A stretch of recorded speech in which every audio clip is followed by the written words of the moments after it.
ಎಲ್ಲರಿಗೂ ನಮಸ್ಕಾರ. ಕಳೆದ ತರಗತಿಯಲ್ಲಿ ನಾವು 2024ರಲ್ಲಿ ನಡೆದಿರುವಂತಹ ಕೆಸೆಟ್ ಪರೀಕ್ಷೆಯ ಪ್ರಶ್ನೆ ಪತ್ರಿಕೆ 1ರ ಒಂದು ಪ್ರಶ್ನೋತ್ತರಗಳನ್ನು ನಾವು ಅಧ್ಯಯನವನ್ನು ಮಾಡಿದ್ದೇವೆ. ಸೊ ಅದರ ಮುಂದುವರೆದ ಭಾಗವನ್ನು ನಾವು ಇವತ್ತು ನೋಡ್ತಾ ಹೋಗೋಣ. ಸೊ 31ನೇ ಪ್ರಶ್ನೆ ಬಂದು ಕ್ಲಾಸ್ ರೂಮ್ ಲರ್ನಿಂಗ್ ಅಂತ ಹೇಳಿ. ಸೊ ಈ ಕ್ಲಾಸ್ ರೂಮ್ ಲರ್ನಿಂಗ್ನ ಕಲಿಕಾ ಉದ್ದೇಶಗಳ ಅರ್ಥವೇನು ಅಂತ ಕೇಳಿದ್ದಾರೆ. ಸೊ ಆಪ್ಷನ್ಸ್ ಬಂದು ಶೈಕ್ಷಣಿಕ ಸಾಧನೆ, ಉದ್ದೇಶಪೂರ್ವಕ ಕಲಿಕಾ ಫಲಗಳು, ಕಲಿಕಾ ಅನುಭವಗಳನ್ನು ಒದಗಿಸುವಂಥದ್ದು, ಕಲಿಕಾರ್ಥಿಯು ಪ್ರದರ್ಶಿಸುವಂತಹ ಚಟುವಟಿಕೆಗಳು ಅಂತ ಹೇಳಿ ಕೊಟ್ಟಿದ್ದಾರೆ. ಸೊ ಆನ್ಸರ್ ಬಂದು ಉದ್ದೇಶಪೂರ್ವಕ ಕಲಿಕಾ ಫಲಗಳು ಅಂತ ಹೇಳಿ. ಸೊ ಶೈಕ್ಷಣಿಕ ಸಾಧನೆ ಆಗಿರಬಹುದು, ಕಲಿಕಾ ಅನುಭವಗಳನ್ನು ಒದಗಿಸುವುದಾಗಿರ್ಬೋದು, ಅಥವಾ ಕಲಿಕಾರ್ಥಿಯು ಪ್ರದರ್ಶಿಸುವಂಥ ಚಟುವಟಿಕೆಗಳೇನಾಗಿರುತ್ತೆ ಅಂದರೆ ಈ ಒಂದು ತರಗತಿಯಲ್ಲಿ ಒಂದು ಏನು ಅಭ್ಯಾಸ ಅಂತ ಹೇಳ್ತೀವಿ ಅದರ ಒಂದು ಭಾಗಗಳಾಗಿರ್ತವೆ. ಆದರೆ ತರಗತಿಯ ಅಭ್ಯಾಸದ ಮೂಲ ಉದ್ದೇಶ ಆಗಿರೋದಿಲ್ಲ. ಸೊ ಮೂಲ ಉದ್ದೇಶ ಏನಾಗಿರುತ್ತೆ, ಒಂದು ಕ್ಲಾಸ್ ರೂಮ್ ಲರ್ನಿಂಗ್ ಅಂತ ಬಂದಾಗ ಉದ್ದೇಶ ಪೂರ್ವಕವಾದಂತಹ ಕಲಿಕಾ ಫಲಗಳನ್ನು ತಲುಪಿಸುವಂಥದ್ದು ಅಥವಾ ವಿದ್ಯಾರ್ಥಿಗಳು ಇದರ ಒಂದು ಫಲಗಳನ್ನು ಪಡೆಯುವಂಥದ್ದು ಮೂಲ ಉದ್ದೇಶವಾಗಿರುತ್ತೆ ಅನ್ನೋದನ್ನು ನಾವು ನೋಡ್ಬೋದಾಗಿದೆ. ಸೊ ಮುಂದಿನ ಪ್ರಶ್ನೆಗೆ ಹೋಗೋಣ.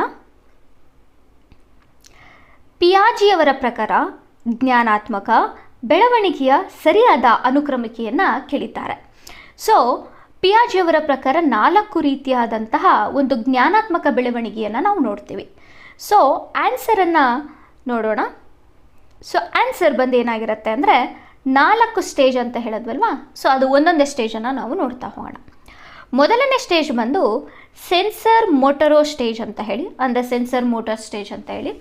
ಸೊ ಈ ಒಂದು ಹಂತದಲ್ಲಿ ಮಕ್ಕಳು ಜನಿಸಿದ ಸಮಯದಿಂದ ಹಿಡಿದು 2 ವರ್ಷದವರೆಗೆ ಅವರು ಕಲಿಯುವಂಥ ಒಂದು ಪ್ರೋಸೆಸ್ ಇದೆಯಲ್ಲ, ಸೊ ಅದನ್ನು ನಾವು ಸೆನ್ಸರಿ ಮೋಟರೋ ಸ್ಟೇಜ್ ಅಂತ ಹೇಳಿ ಕರಿತೀವಿ.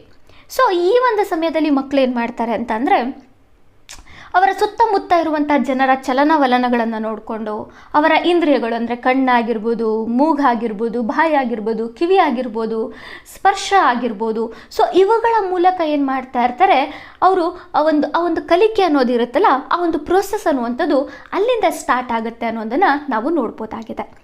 ನಂತರ 2ನೇ ಸ್ಟೇಜ್ ಬಂದು ಪ್ರೀ ಆಪರೇಷನಲ್ ಸ್ಟೇಜ್ ಅಂತ ಹೇಳಿ. ಸೊ ಇಲ್ಲಿ ಮಕ್ಕಳು 7 ವರ್ಷದಿಂದ 7 ವರ್ಷದವರೆಗೆ ಆ ಮಕ್ಕಳಲ್ಲಿ ಏನಾಗಿರುತ್ತೆ, ಭಾಷೆ ಸ್ಟಾರ್ಟ್ ಆಗುತ್ತೆ. ಅಂದರೆ ಯಾವ ಭಾಷೆಯಲ್ಲಿ ನಮ್ಮ ಸುತ್ತಮುತ್ತಿನ ಜನ ಮಾತಾಡ್ತಿದ್ದಾರೆ ಅನ್ನೋದನ್ನು ಅರ್ಥ ಮಾಡ್ಕೊಳ್ಳಿಕ್ಕೆ ಪ್ರಯತ್ನ ಪಡ್ತಾರೆ. ಮತ್ತು ಅವರ ಒಂದು ಕಲ್ಪನೆ ಅಂದರೆ ಈ ಒಂದು ಇಮ್ಯಾಜಿನರಿ ಅಂದರೆ ಪರಿಸರ ಹೇಗಿದೆ, ಮನೆ ಹೇಗಿದೆ, ಸೊ ಇವುಗಳನ್ನು ನೋಡಲಿಕ್ಕೆ ಸ್ಟಾರ್ಟ್ ಮಾಡ್ತಾರೆ.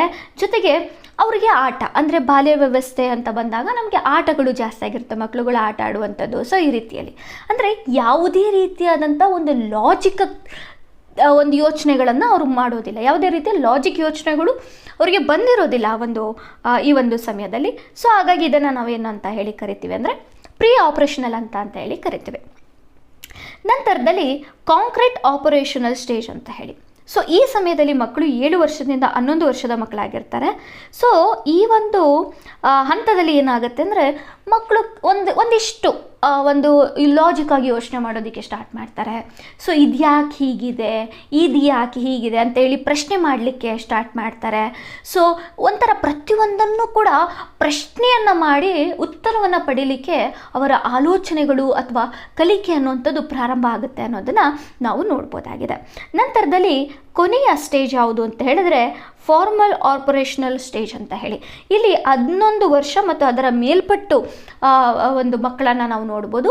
ಸೊ ಆಲ್ಮೋಸ್ಟ್ ಅವ್ರು ಏನು ಮಾಡ್ತಾರೆ, ಲಾಜಿಕ್ಕಾಗಿ ಯೋಚನೆ ಮಾಡ್ತಾರೆ, ಸೈಂಟಿಫಿಕ್ ಆಗಿ ಯೋಚನೆ ಮಾಡ್ತಾರೆ, ಪ್ರತಿಯೊಂದು ಪ್ರಶ್ನೆಗಳಿಗೂ ಕೂಡ ಉತ್ತರವನ್ನು ಪಡೆಯಬೇಕು ಅನ್ನುವಂಥ ಒಂದು ಕಲಿಕಾ ಹಂಬಲ ಅನ್ನುವಂಥದ್ದು ಮಕ್ಕಳಲ್ಲಿ ಇರುತ್ತೆ. ಸೊ ಈ 4 ಸ್ಟೇಜ್ಗಳನ್ನು ಜಾನ್ ಪಿಯಾಜೆ ಅವರು ಏನು ಮಾಡ್ತಾರೆ ಅಂದರೆ ಸ್ಟೇಜನ್ನು ಒಂದು ಸಿದ್ಧಾಂತವನ್ನು ಕೊಟ್ಟಿದ್ದಾರೆ ಅನ್ನೋದನ್ನು ನಾವು ನೋಡ್ಬೋದಾಗಿದೆ. ಸೊ ಹಾಗಾಗಿ ಇಲ್ಲಿ ಆನ್ಸರ್ ಏನಾಗುತ್ತೆ ಅಂದರೆ ಫಸ್ಟು ಸೆನ್ಸರ್ ಮೋಟರ್ ಸ್ಟೇಜ್ ಬರುತ್ತೆ, ನಂತರದಲ್ಲಿ ಪ್ರೀ ಆಪರೇಷನಲ್ ಸ್ಟೇಜ್ ಬರುತ್ತೆ, ನಂತರದಲ್ಲಿ ಕಾಂಕ್ರೀಟ್ ಆಪರೇಷನಲ್ ಸ್ಟೇಜ್ ಬರುತ್ತೆ, ನಂತರದಲ್ಲಿ ಫಾರ್ಮಲ್ ಆಪರೇಷನಲ್ ಸ್ಟೇಜ್ ಅಂತದ್ದು ಬರುತ್ತೆ. ಸೊ ಹಾಗಾಗಿ ಆನ್ಸರ್ ಬಂದು 3 ಆಗಿರುತ್ತೆ. ಓಕೆ. ಸೊ ಈ ಮುಂದಿನ ಯಾವುದು ಸ್ವಯಂ ಪೋರ್ಟಲ್ನ ಗುಣಲಕ್ಷಣಗಳು ಅಂತ ಹೇಳಿ ಕೇಳಿದ್ದಾರೆ. ಸೊ ಆಪ್ಷನ್ಸ್ ಒಂದು, ಕೇವಲ ಶಾಲಾ ಹಂತದಲ್ಲಿ ಉತ್ತಮ ಗುಣಮಟ್ಟದ ಶಿಕ್ಷಣವನ್ನು ನೀಡಲು ಉತ್ತೇಜಿಸುವಂಥದ್ದು, ಉತ್ತಮ ಗುಣಮಟ್ಟದ ಶಿಕ್ಷಣದ ಅವಕಾಶಗಳನ್ನು ಸುಧಾರಿಸುವಂಥದ್ದು, ಉನ್ನತ ಶಿಕ್ಷಣವನ್ನು ಉತ್ತೇಜಿಸಲು DTH ಚಾನಲ್ಗಳ ಗುಂಪುಗಳನ್ನು ರಚಿಸುವಂಥದ್ದು, ಸ್ವಮೌಲ್ಯಮಾಪನ ಸಾಧ್ಯವಿಲ್ಲ. ಸೊ ಇಲ್ಲಿ answer option A is A wrong answer. ಏನಕ್ಕೆ ಅಂದರೆ ಸ್ವಯಂ ಪೋರ್ಟಲ್ ಬಗ್ಗೆ ಈಗ ಆಲ್ರೆಡಿ ನಾವು ಕಳೆದ ತರಗತಿಯಲ್ಲಿ ಅಧ್ಯಯನವನ್ನು ಮಾಡಿದ್ದೀವಿ. ಸ್ವಯಂ ಪೋರ್ಟಲ್ 9ನೇ ತರಗತಿಯಿಂದ PG ಮಕ್ಕಳವರೆಗೂ ಅಂದರೆ ಉನ್ನತ ಶಿಕ್ಷಣದ ಒಂದು ವಿದ್ಯಾರ್ಥಿಗಳಿಗೆ ಒಂದು ಶೈಕ್ಷಣಿಕ ಒಂದು ವಿಷಯಗಳನ್ನು ಬೋಧನೆ ಮಾಡುವಂತಹ ಒಂದು ಪೋರ್ಟಲ್ ಅಂತ ಹೇಳಿ ನಾವು ನೋಡ್ಬೋದಾಗಿದೆ. ಸೊ ಹಾಗಾಗಿ ಕೇವಲ ಶಾಲಾ ಹಂತ ಅಲ್ಲ, ಸೊ ಉನ್ನತ ಶಿಕ್ಷಣದ ಮಕ್ಕಳಿಗೂ ಕೂಡ ಇಲ್ಲಿ ಶೈಕ್ಷಣಿಕ ಅಭ್ಯಾಸವನ್ನು ಮಾಡಲಿಕ್ಕೆ ಅವಕಾಶವನ್ನು ಮಾಡಿಕೊಟ್ಟಿದ್ದಾರೆ ಅನ್ನೋದನ್ನು ನಾವು ನೋಡ್ಬೋದಾಗಿದೆ. ನಂತರದಲ್ಲಿ ಉತ್ತಮ ಗುಣಮಟ್ಟದ ಶಿಕ್ಷಣದ ಅವಕಾಶಗಳನ್ನು ಒದಗಿಸುವಂಥದ್ದು, ಹೌದು ಇದರ ಮೂಲ ಉದ್ದೇಶ ಆಗಿರುತ್ತೆ ಸ್ವಯಂನ. ನಂತರ ಬಂದು DTH ಚಾನಲ್ಗಳ ಗುಂಪುಗಳನ್ನು ರಚಿಸುವಂಥದ್ದು. ಆ್ಯಕ್ಚುಲಿ DTH ಚಾನಲ್ಗಳ ಗುಂಪುಗಳನ್ನು ರಚಿಸುವಂಥದ್ದು ಸ್ವಯಂ ಪ್ರಭಾ ಅಂತ ಹೇಳಿ ಒಂದು ಚಾನಲ್ ಒಂದು ಪೋರ್ಟಲ್ ಬರುತ್ತೆ. ಸೊ ಈ ಒಂದು ಪೋರ್ಟಲ್ ಏನು ಮಾಡುತ್ತೆ, 40 DTH ಚಾನಲ್ಗಳ ಮೂಲಕ ಏನು ಮಾಡುತ್ತೆ, ವಿದ್ಯಾರ್ಥಿಗಳಿಗೆ ಉನ್ನತ ಶಿಕ್ಷಣ ಆಗಿರ್ಬೋದು, ಶಾಲಾ ಹಂತ ಆಗಿರ್ಬೋದು, ಅಥವಾ ಸ್ಪರ್ಧಾತ್ಮಕ ಪರೀಕ್ಷೆಗಳಿಗೆ ತಯಾರಿ ನಡೆಸ್ತಿರುವಂಥ ವಿದ್ಯಾರ್ಥಿಗಳಿಗೆ ಒಂದು ಬೋಧನಾ ವಿಷಯವನ್ನು ಅಥವಾ ಬೋಧನಾ ಸಾಮಗ್ರಿಗಳನ್ನು ಕೊಡುವಂತಹ ಒಂದು ಚಾನಲ್ ಅಥವಾ ಪೋರ್ಟಲ್ ಅಂತ ಹೇಳಿ ನಾವು ಕರಿಬೋದಾಗಿರುತ್ತೆ. ಸೊ ಹಾಗಾಗಿ ಇಲ್ಲಿ ಸ್ವಯಂ ಪ್ರಭಾ ಬೇರೆ, ಸ್ವಯಂ ಬೇರೆ. ಬಟ್ ಆದರೆ ನಾವು ಅಫಿಷಿಯಲ್ ಕೀ ಆನ್ಸರನ್ನು ನೋಡಿದಾಗ ಆಪ್ಷನ್ 2 ಮತ್ತು ಆಪ್ಷನ್ 3 ರೈಟ್ ಆನ್ಸರ್ ಅಂತ ಹೇಳಿ ಕೊಟ್ಟಿದ್ದಾರೆ. ಸೊ ಹಾಗಾಗಿ ನಾವು ಅದರ ಪ್ರಕಾರವಾಗಿ ಹೋಗಬೇಕಾಗತ್ತೆ. ಬಟ್ ಆದರೆ DTH ಚಾನಲ್ಗಳನ್ನು ಒದಗಿಸುವಂಥದ್ದು ಸ್ವಯಂ ಪ್ರಭಾ ಪೋರ್ಟಲ್ ಅನ್ನುವಂಥದ್ದು ನಮಗೆ ಗೊತ್ತಿರಬೇಕು. ಸ್ವಮೌಲ್ಯಮಾಪನ ಸಾಧ್ಯವಿಲ್ಲ ಅಂತ ಕೊಟ್ಟಿದ್ದಾರೆ. ಆ್ಯಕ್ಚುಲಿ ಸಾಧ್ಯವಿದೆ ಸ್ವಯಂ ಪೋರ್ಟಲ್ನಲ್ಲಿ. ಯಾಕೆ ಅಂತ ಹೇಳಿದ್ರೆ, ನಾವು ತರಗತಿಗಳನ್ನು ನೋಡಿದ ಮೇಲೆ ಅದರಲ್ಲಿ ಏನಾದರೂ ಡೌಟ್ಸ್ ಬಂತು ಅಂತ ಹೇಳಿದ್ರೆ ನಾವೇನು ಮಾಡ್ಬೋದು ಅಂದರೆ ಅವ್ರು ಕೊಡುವಂತಹ ಯೂನಿಟ್ ಟೆಸ್ಟ್ಗಳನ್ನು ಅಥವಾ ಅಸೈನ್ಮೆಂಟ್ಗಳನ್ನು ಅಥವಾ ಚರ್ಚಾ ವೇದಿಕೆಯನ್ನು ಕ್ರಿಯೇಟ್ ಮಾಡಿದ್ದಾರೆ. ಅಂದರೆ ಚರ್ಚೆಯನ್ನು ಮಾಡಲಿಕ್ಕೆ ಒಂದು ಚರ್ಚಾ ವೇದಿಕೆಯನ್ನು ಕೂಡ ಸ್ವಯಂ ಪೋರ್ಟಲ್ ಒಂದು ಕ್ರಿಯೇಟ್ ಮಾಡಿದೆ ಅನ್ನೋದನ್ನು ನಾವು ನೋಡ್ಬೋದಾಗಿರುತ್ತೆ. ಸೊ ಓಕೆ, ಮುಂದಿನ ಪ್ರಶ್ನೆಗೆ ಹೋಗೋಣ. ಓಕೆ, ಸೊ ಹೊಂದಿಸಿ ಬರೆಯಿರಿ ಕೊಟ್ಟಿದ್ದಾರೆ. ಸೊ ಪ್ರಯತ್ನ ಮತ್ತು ಪ್ರಮಾದ, ಶಾಸ್ತ್ರೀಯ ಅನುಬಂಧ, ಕ್ರಿಯಾಜನ್ಯ ಅನುಬಂಧಿತ, ಒಳನೋಟ, ಕಲಿಕೆ ಅಂತ ಹೇಳಿ. ಸೊ ಇದೆಲ್ಲವೂ ಕೂಡ ಲರ್ನಿಂಗ್ಗೆ ಸಂಬಂಧಪಟ್ಟಂತಹ ಒಂದು ಪ್ರಶ್ನೆ ಅಂತ ಹೇಳ್ಬೋದು. ಸೊ ಇಲ್ಲಿ ಟ್ರಯಲ್ ಮತ್ತು ಎರರ್ ಅನ್ನುವಂಥದ್ದು ಏನಿದೆ ಅಂದರೆ, ನಾವು ಪ್ರಯತ್ನಗಳನ್ನು ಮಾಡಿದಷ್ಟು ಏನಾಗುತ್ತೆ, ತಪ್ಪುಗಳು ಕಡಿಮೆ ಆಗುತ್ತೆ. ನಾವು ಯೂನಿಟ್ ಟೆಸ್ಟ್ಗಳನ್ನು ಎಷ್ಟು ನಾವು ಪಾರ್ಟಿಸಿಪೇಟ್ ಮಾಡ್ತೀವೋ ಅದರಲ್ಲಿ, ಸೊ ಮೇಯ್ನ್ ಎಕ್ಸಾಮಲ್ಲಿ ನಾವು ತಪ್ಪುಗಳನ್ನು ಕಡಿಮೆ ಮಾಡ್ತೀವಿ ಅನ್ನುವಂಥದ್ದನ್ನು ನೋಡ್ಬೋದು. ಹಾಗಾಗಿ ಇಲ್ಲಿ ಟ್ರಯಲ್ ಆ್ಯಂಡ್ ಎರರ್ ಅನ್ನುವಂಥದ್ದು ಸೊ ಪ್ರಶ್ನೆಗಳನ್ನು ಅಂದರೆ ಪ್ರಯತ್ನಗಳು ತಪ್ಪುಗಳನ್ನು ಕಡಿಮೆ ಮಾಡುತ್ತೆ ಅನ್ನೋದನ್ನು ನಾವು ನೋಡ್ಬೋದು. ನೆಕ್ಸ್ಟು ಸೊ ಇದು ಆಪ್ಷನ್ ಎ ಬಂದು ಆನ್ಸರ್ 3 ಆಗಿರುತ್ತೆ. ಸೊ ಇವೆರಡು ಆಪ್ಷನ್ಸ್ ಇದೆ ನಮಗೆ. ನೆಕ್ಸ್ಟು ಕ್ಲಾಸಿಕಲ್ ಕಂಡೀಷನಿಂಗ್ ಅಂತ ಇದೆ. ಶಾಸ್ತ್ರೀಯ ಅನುಬಂಧ ಏನಾಗುತ್ತೆ ಅಂದರೆ ಇಲ್ಲಿ ಕೃತಕ ಪ್ರೇರಣೆಗಳನ್ನು ಬಳಸಲಾಗುತ್ತೆ. ನಂತರದಲ್ಲಿ ಸೊ ಆನ್ಸರ್ ಏನಾಗುತ್ತೆ, ಎಸ್ 4 ಇಸ್ ಆನ್ಸರ್ ಅಂತ ಹೇಳ್ಬೋದು. ನೆಕ್ಸ್ಟು ಕ್ರಿಯಾಜನ್ಯ ಅನುಬಂಧಿತ ಅಂತ ಹೇಳಿ, ಸೊ ಇದೇನಾಗುತ್ತೆ, ಕಲಿಕೆಗೆ ಪುನರ್ಬಲವನ್ನು ಬಳಸಲಾಗುತ್ತೆ ಅನ್ನೋದನ್ನು ನೋಡ್ಬೋದು. ಇದು ಒಳನೋಟ ಕಲಿಕೆ ಬಂದು ಕಲಿಕೆಗೆ ಜ್ಞಾನಾತ್ಮಕ ಚಟುವಟಿಕೆಗಳನ್ನು ಬಳಸಲಾಗುವುದು ಅನ್ನೋದನ್ನು ನೋಡ್ಬೋದು. ಸೊ ಆನ್ಸರ್ ಬಂದು 4 ಆಗಿರುತ್ತೆ. ಸೊ ಇದು ಲರ್ನಿಂಗ್ ಬಗ್ಗೆ ನಾವು ನೋಡೋಣ. ಓಕೆ, ಸೊ ಲರ್ನಿಂಗ್ ಟೈಪ್ಸ್ ಅಂತ ಹೇಳಿ ಬರುತ್ತೆ. ಸೊ ಅದರಲ್ಲಿ ಫಸ್ಟು ಪ್ರಯತ್ನ ಮತ್ತು ಟ್ರಯಲ್ ಮತ್ತು ಎರರ್ ಅಂತ ಹೇಳಿ. ಅಂದರೆ ಇಲ್ಲಿ ಏನಾಗುತ್ತೆ ಅಂದರೆ, ಪ್ರಯತ್ನಗಳನ್ನು ಎಷ್ಟು ನಾವು ಮಾಡ್ತೀವಿ, ಎಷ್ಟು ಯೂನಿಟ್ ಟೆಸ್ಟ್ಗಳನ್ನು ತೊಗೊಳ್ತೀವೋ ಅಷ್ಟು ಮೇಯ್ನ್ ಎಕ್ಸಾಮ್ಸಲ್ಲಿ ನಾವು ತಪ್ಪುಗಳನ್ನು ಕಡಿಮೆ ಮಾಡ್ತೀವಿ ಅನ್ನೋ ಉದಾಹರಣೆಯನ್ನು ನೋಡ್ತೀವಲ್ಲ. ಸೊ ಅದೇ ಉದಾಹರಣೆಗಳೇನಾಗುತ್ತೆ, ಅಭ್ಯಾಸದ ಮೂಲಕ ಕ್ರಮೇಣ ತಪ್ಪುಗಳು ಅನ್ನುವಂಥದ್ದು ಕಡಿಮೆ ಆಗುತ್ತೆ. ಸೊ ಇದು ಕೂಡ ಒಂದು ಲರ್ನಿಂಗ್ ಸ್ಟೆಪ್ ಅಂತ ಹೇಳಿ ನಾವು ನೋಡ್ಬೋದಾಗಿದೆ. ನಂತರ ಶ್ರೇಣಿಗತ ಅಭ್ಯಾಸ ಅಥವಾ ಕ್ಲಾಸಿಕಲ್ ಕಂಡೀಷನಿಂಗ್ ಅಂತ ಏನಿದೆ, ಸೊ ಇದನ್ನು ಇವಾನ್ ಪಲ್ವೋಲ್ವ್ ಅನ್ನುವಂತಹ ಒಬ್ಬರು ಸಿದ್ಧಾಂತವನ್ನು ಮಂಡನೆ ಮಾಡಿದ್ದಾರೆ ಅನ್ನುವಂಥದ್ದನ್ನು ನೋಡ್ಬೋದು. ಸೊ ಈ ಸಿದ್ಧಾಂತದ ಬಗ್ಗೆ ಆ್ಯಕ್ಚುಲಿ ನಾವು ಲರ್ನಿಂಗ್ ಟೈಪ್ಸ್ ಬಗ್ಗೆ ತಿಳ್ಕೊಳ್ಬೇಕು ಅಂದರೆ ಇದಕ್ಕೆ ಬಹಳಷ್ಟು ಉದಾಹರಣೆಗಳನ್ನು ಮತ್ತು ಸಿದ್ಧಾಂತಗಳನ್ನು ನಾವು ಸಂಪೂರ್ಣವಾಗಿ ತಿಳಿದುಕೊಳ್ಬೇಕು. ಸೊ ಹಾಗಾಗಿ ನಾನು ಎಷ್ಟು ಸಾಧ್ಯವೋ ಅಷ್ಟು ಉದಾಹರಣೆಗಳನ್ನು ಕೊಟ್ಟು ಹೇಳಲಿಕ್ಕೆ, ಸಿಂಪಲ್ಲಾಗಿ ಹೇಳಲಿಕ್ಕೆ ಪ್ರಯತ್ನವನ್ನು ಪಡ್ತೇನೆ. ಸೊ ಈ ಒಂದು ಏನು ಕ್ಲಾಸಿಕಲ್ ಒಂದು ಕಂಡೀಷನಿಂಗ್ ಅಂತ ಏನಿದೆ, ಇದಕ್ಕೆ ಒಂದು ಸಣ್ಣ ಉದಾಹರಣೆಯನ್ನು ಕೊಡ್ತೀನಿ. ಒಬ್ಬ ವಿದ್ಯಾರ್ಥಿಗೆ ಗಣಿತ ವಿಷಯ ಅಂತ ಬಂದಾಗ ಆತನಿಗೆ ಭಾಳಷ್ಟು ಭಯ ಇರುತ್ತೆ. ಏನಕ್ಕೆ ಅಂದರೆ ಇದು ತುಂಬ ಕಷ್ಟ ಇದೆ, ನನಗೆ ಗೊತ್ತಾಗ್ತಾ ಇಲ್ಲ ಇದನ್ನು ಸಾಲ್ವ್ ಮಾಡಲಿಕ್ಕೆ ಪ್ರಶ್ನೆಗಳನ್ನು ಅಂತ ಹೇಳಿ. ಸೊ ಹಾಗಾಗಿ ಫಸ್ಟ್ ಟೈಮ್ ಅದು ಭಯ ಅಂತ ಇರುತ್ತೆ. ಬಟ್ ಆದರೆ ಒಂದು ಉತ್ತಮ ಶಿಕ್ಷಕರು ಆ ಒಂದು ಗಣಿತದ ಭಯವನ್ನು ಹೋಗಿಸ್ದಾಗ, ಅಥವಾ ಆ ವಿದ್ಯಾರ್ಥಿಗೆ ಇಲ್ಲ ನಿನ್ನ ಕೈಲಿ ಸಾಧ್ಯ ಇದೆ, ನೀನು ಕಲಿಬಹುದು, ನೀನು ತುಂಬ ಸುಲಭವಾಗಿ ಕಲಿಬಹುದು ಅಂತ ಹೇಳಿ ಆತ ಮಾಡುವಂಥ ತಪ್ಪುಗಳನ್ನು ತಿದ್ದಿ ಆತ ಒಂದು ಪ್ರಶ್ನೆಯನ್ನು ಸಾಲ್ವ್ ಮಾಡಿದಾಗ ಆತನನ್ನು ಪ್ರಶಂಸೆ ಮಾಡಿದ್ರೆ, ಅಥವಾ ಇಲ್ಲ ನೀನು ಬೆಸ್ಟಾಗಿ ಮಾಡಿದ್ಯಾ, ಚೆನ್ನಾಗಿ ಮಾಡಿದ್ಯಾ ಅಂತ ಹೇಳಿ ನಾವು ಯಾವಾಗ ಆ ವ್ಯಕ್ತಿಯನ್ನು ಒಂದು ಹುರಿದುಂಬಿಸ್ತೀವೋ ಆ ವ್ಯಕ್ತಿಗೆ ಏನಾಗುತ್ತೆ, ಓಕೆ ಗಣಿತ ಅನ್ನೋದು ಕಷ್ಟ ಅಲ್ಲ ಅನ್ನೋದು ಅರಿವಾಗ್ತಾ ಹೋಗುತ್ತೆ. ಸೊ ಈ ಉದಾಹರಣೆಯನ್ನು ನೋಡ್ಬೋದು. ಅಂದರೆ ಯಾವ ವಿದ್ಯಾರ್ಥಿ ಗಣಿತ ವಿಷಯವನ್ನು ಕಷ್ಟ ಅಂತ ಅಂದ್ಕೊಳ್ತಿದ್ನೋ, ಬಟ್ ಆತನಿಗೆ ಪ್ರಶಂಸೆ ಸಿಕ್ಕಿದ ನಂತರದಲ್ಲಿ ಆ ಒಂದು ವಿಷಯವನ್ನು ಇಲ್ಲ ಸುಲಭ ಅಂತ ಹೇಳಿ ಅರ್ಥ ಮಾಡಿಕೊಂಡು ಕಲೀಲಿಕ್ಕೆ ಪ್ರಯತ್ನವನ್ನು ಪಡ್ತಾನೆ. ಸೊ ಇನ್ನೊಂದು ಉದಾಹರಣೆಯನ್ನು ನೋಡೋಣ. ಸೊ ಒಂದು ಮಗು ಆಸ್ಪತ್ರೆಗೆ ಕರ್ಕೊಂಡು ಹೋಗಿರ್ತಾರೆ ಫಸ್ಟ್ ಟೈಮು. ಆ ಮಗುವಿಗೆ ಇಂಜೆಕ್ಷನನ್ನು ಚುಚ್ತಾರೆ. ಇಂಜೆಕ್ಷನನ್ನು ತೊಗೊಂಡು ಬರ್ತಾರೆ, ಡಾಕ್ಟರು ಚುಚ್ತಾರೆ. ಸೊ ಚುಚ್ಚೋವರೆಗೂ ಆ ಮಗುವಿಗೆ ಗೊತ್ತಿರೋದಿಲ್ಲ, ಓ ಇದು ಏನೋ ಚುಚ್ತಿದಾರಲ್ಲ ಈ ಒಂದು ಇಂಜೆಕ್ಷನ್ ಅನ್ನೋದು ನನಗೆ ನೋವಾಗುತ್ತೆ ಅಂತ ಹೇಳಿ. ಸೊ ನೋವಾದಾಗ ಆ ಮಗು ಬಡ್ಕೊಡುತ್ತೆ. ಸೊ ಭಯ ಶುರುವಾಗುತ್ತೆ. ಸೊ ಫಸ್ಟ್ ಟೈಮು ಆ ಮಗುವಿಗೆ ಇಂಜೆಕ್ಷನ್ ಏನು ಅಂತ ಗೊತ್ತಿಲ್ಲ, ಬಟ್ ಇಂಜೆಕ್ಷನ್ ಕೊಟ್ಟಾಗ ನೋವಾಯಿತು, ಸೊ ಹಾಗಾಗಿ ಬಡ್ಕೊಳ್ತು. ಬಟ್ ನೆಕ್ಸ್ಟ್ ಟೈಮ್ ಆಸ್ಪತ್ರೆ ಕರ್ಕೊಂಡು ಹೋದಾಗ ಜಸ್ಟ್ ಆ ಇಂಜೆಕ್ಷನನ್ನು ನೋಡಿದ ಕೂಡಲೇ ಆ ಮಗು ಅಳ್ಳಿಕ್ಕೆ ಶುರು ಮಾಡುತ್ತೆ. ಅಂದರೆ ಮೊದಲು ಆದಂತಹ ಒಂದು ಏನಿದೆ, ಒಂದು ಘಟನೆ ಏನಿದೆ, ಅನುಭವ ಏನಿದೆ, ಸೊ ಅದರಿಂದ ಆ ಮಗು ಪಾಠ ಕಲಿತು ಎರಡನೇ ಸಲ ಕೇವಲ ಇಂಜೆಕ್ಷನನ್ನು ನೋಡಿದ ಕೂಡಲೇ ಆ ಮಗು ಅಳ್ಳಿಗೆ ಶುರು ಮಾಡುತ್ತೆ, ಓ ಇದರಿಂದ ನನಗೆ ನೋವಾಗತ್ತೆ ಅಂತೇಳಿ. ಈ ಒಂದು ಲರ್ನಿಂಗ್ ಪ್ರೋಸೆಸ್ ಇದೆಯಲ್ಲ, ಸೊ ಇದನ್ನು ಕ್ಲಾಸಿಕಲ್ ಒಂದು ಕಂಡೀಷನಿಂಗ್ ಅಂತ ಹೇಳಿ ನಾವು ಕರಿಬಹುದಾಗಿರುತ್ತೆ. ಸೊ ಇದಕ್ಕೆ ಬಹಳಷ್ಟು ಉದಾಹರಣೆಗಳನ್ನು ಕೊಟ್ಟಿದ್ದಾರೆ. ಹಾಗೆ ಒಂದು ನಾಯಿಯ ಉದಾಹರಣೆಯನ್ನು ಕೂಡ ಕೊಟ್ಟಿದ್ದಾರೆ. ಸೊ ಅದನ್ನು ಮುಂದಿನ ತರಗತಿಯಲ್ಲಿ ನಾವು ತಿಳ್ಕೊಳ್ಳೋಣ, ಯಾಕೆಂದರೆ ಇದ್ರ ಬಗ್ಗೆ ಪ್ರಶ್ನೆಗಳು ಬಂದಿದೆ ಹಾಗಾಗಿ.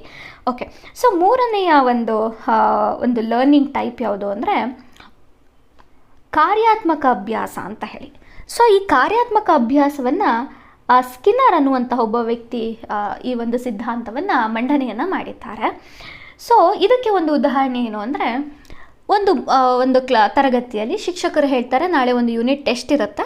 ಯೂನಿಟ್ ಟೆಸ್ಟಲ್ಲಿ ಯಾರು ಉತ್ತಮ ಅಂಕಗಳನ್ನು ಪಡ್ಕೊಳ್ತಾರೋ ಅವರಿಗೆ ಒಂದು ಬಹುಮಾನವನ್ನು ಕೊಡ್ತೀವಿ, ಅಥವಾ ಪ್ರೈಸನ್ನು ಕೊಡ್ತೀವಿ, ಪ್ರೈಸ್ ಮನಿ ಕೊಡ್ತೀವಿ ಅಂತ ಹೇಳಿದಾಗ ಪ್ರತಿಯೊಂದು ಮಕ್ಕಳಲ್ಲೂ ಕೂಡ ಒಂದು ಉತ್ಸಾಹ ಜಾಸ್ತಿ ಆಗುತ್ತೆ, ಆ ಪ್ರೈಸ್ ನನಗೆ ಬರಬೇಕು, ಎಸ್ ಅಂತ ಹೇಳಿ. ಸೊ ಈ ರೀತಿ ಮಕ್ಕಳಿಗೆ ಬಹುಮಾನ ಕೊಡ್ತೀನಿ ಅಂತ ಹೇಳಿ ಅವರಲ್ಲಿ ಕಲಿಯುವಂತಹ ಹಂಬಲವನ್ನು ಜಾಸ್ತಿ ಮಾಡುವಂಥದ್ದು.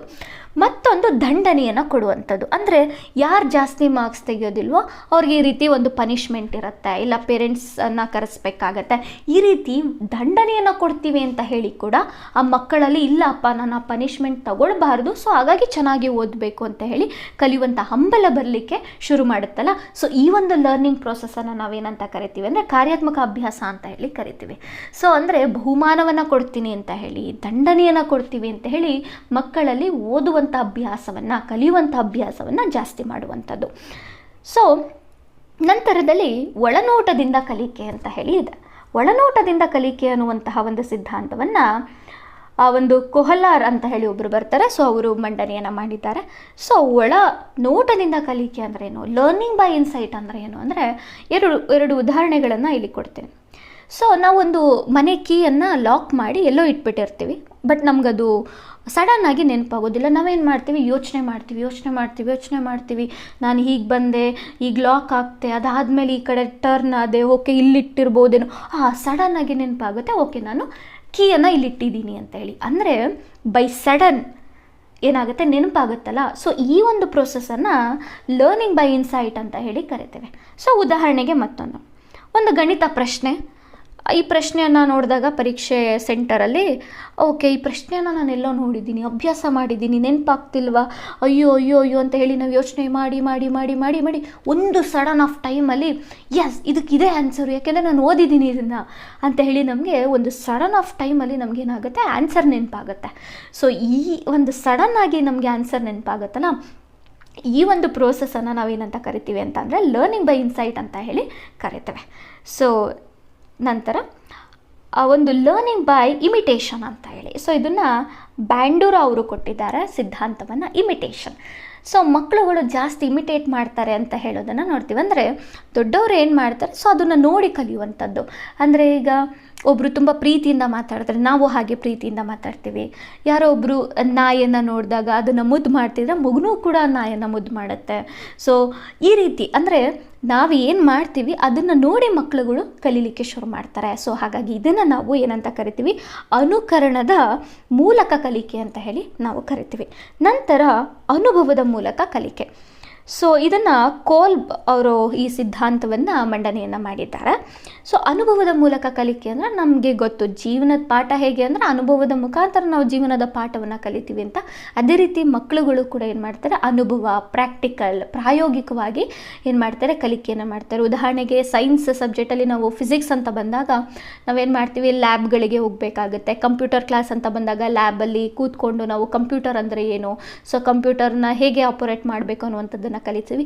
ಸೊ ಇದನ್ನು ಪ್ರಾಯೋಗಿಕ ಕಲಿಕೆ ಅಂತ ಹೇಳಿ ನಾವು ಹೇಳ್ಬೋದಾಗಿರುತ್ತೆ. ಸೊ ಇದಿಷ್ಟು ಕೂಡ ಕಲಿಕೆಯ ಒಂದು ಟೈಪ್ಸ್ ಅಂತ ಹೇಳಿ ನಾವು ನೋಡ್ಬೋದಾಗಿದೆ. ಓಕೆ, ಪ್ರಶ್ನೆ ನೋಡೋಣ.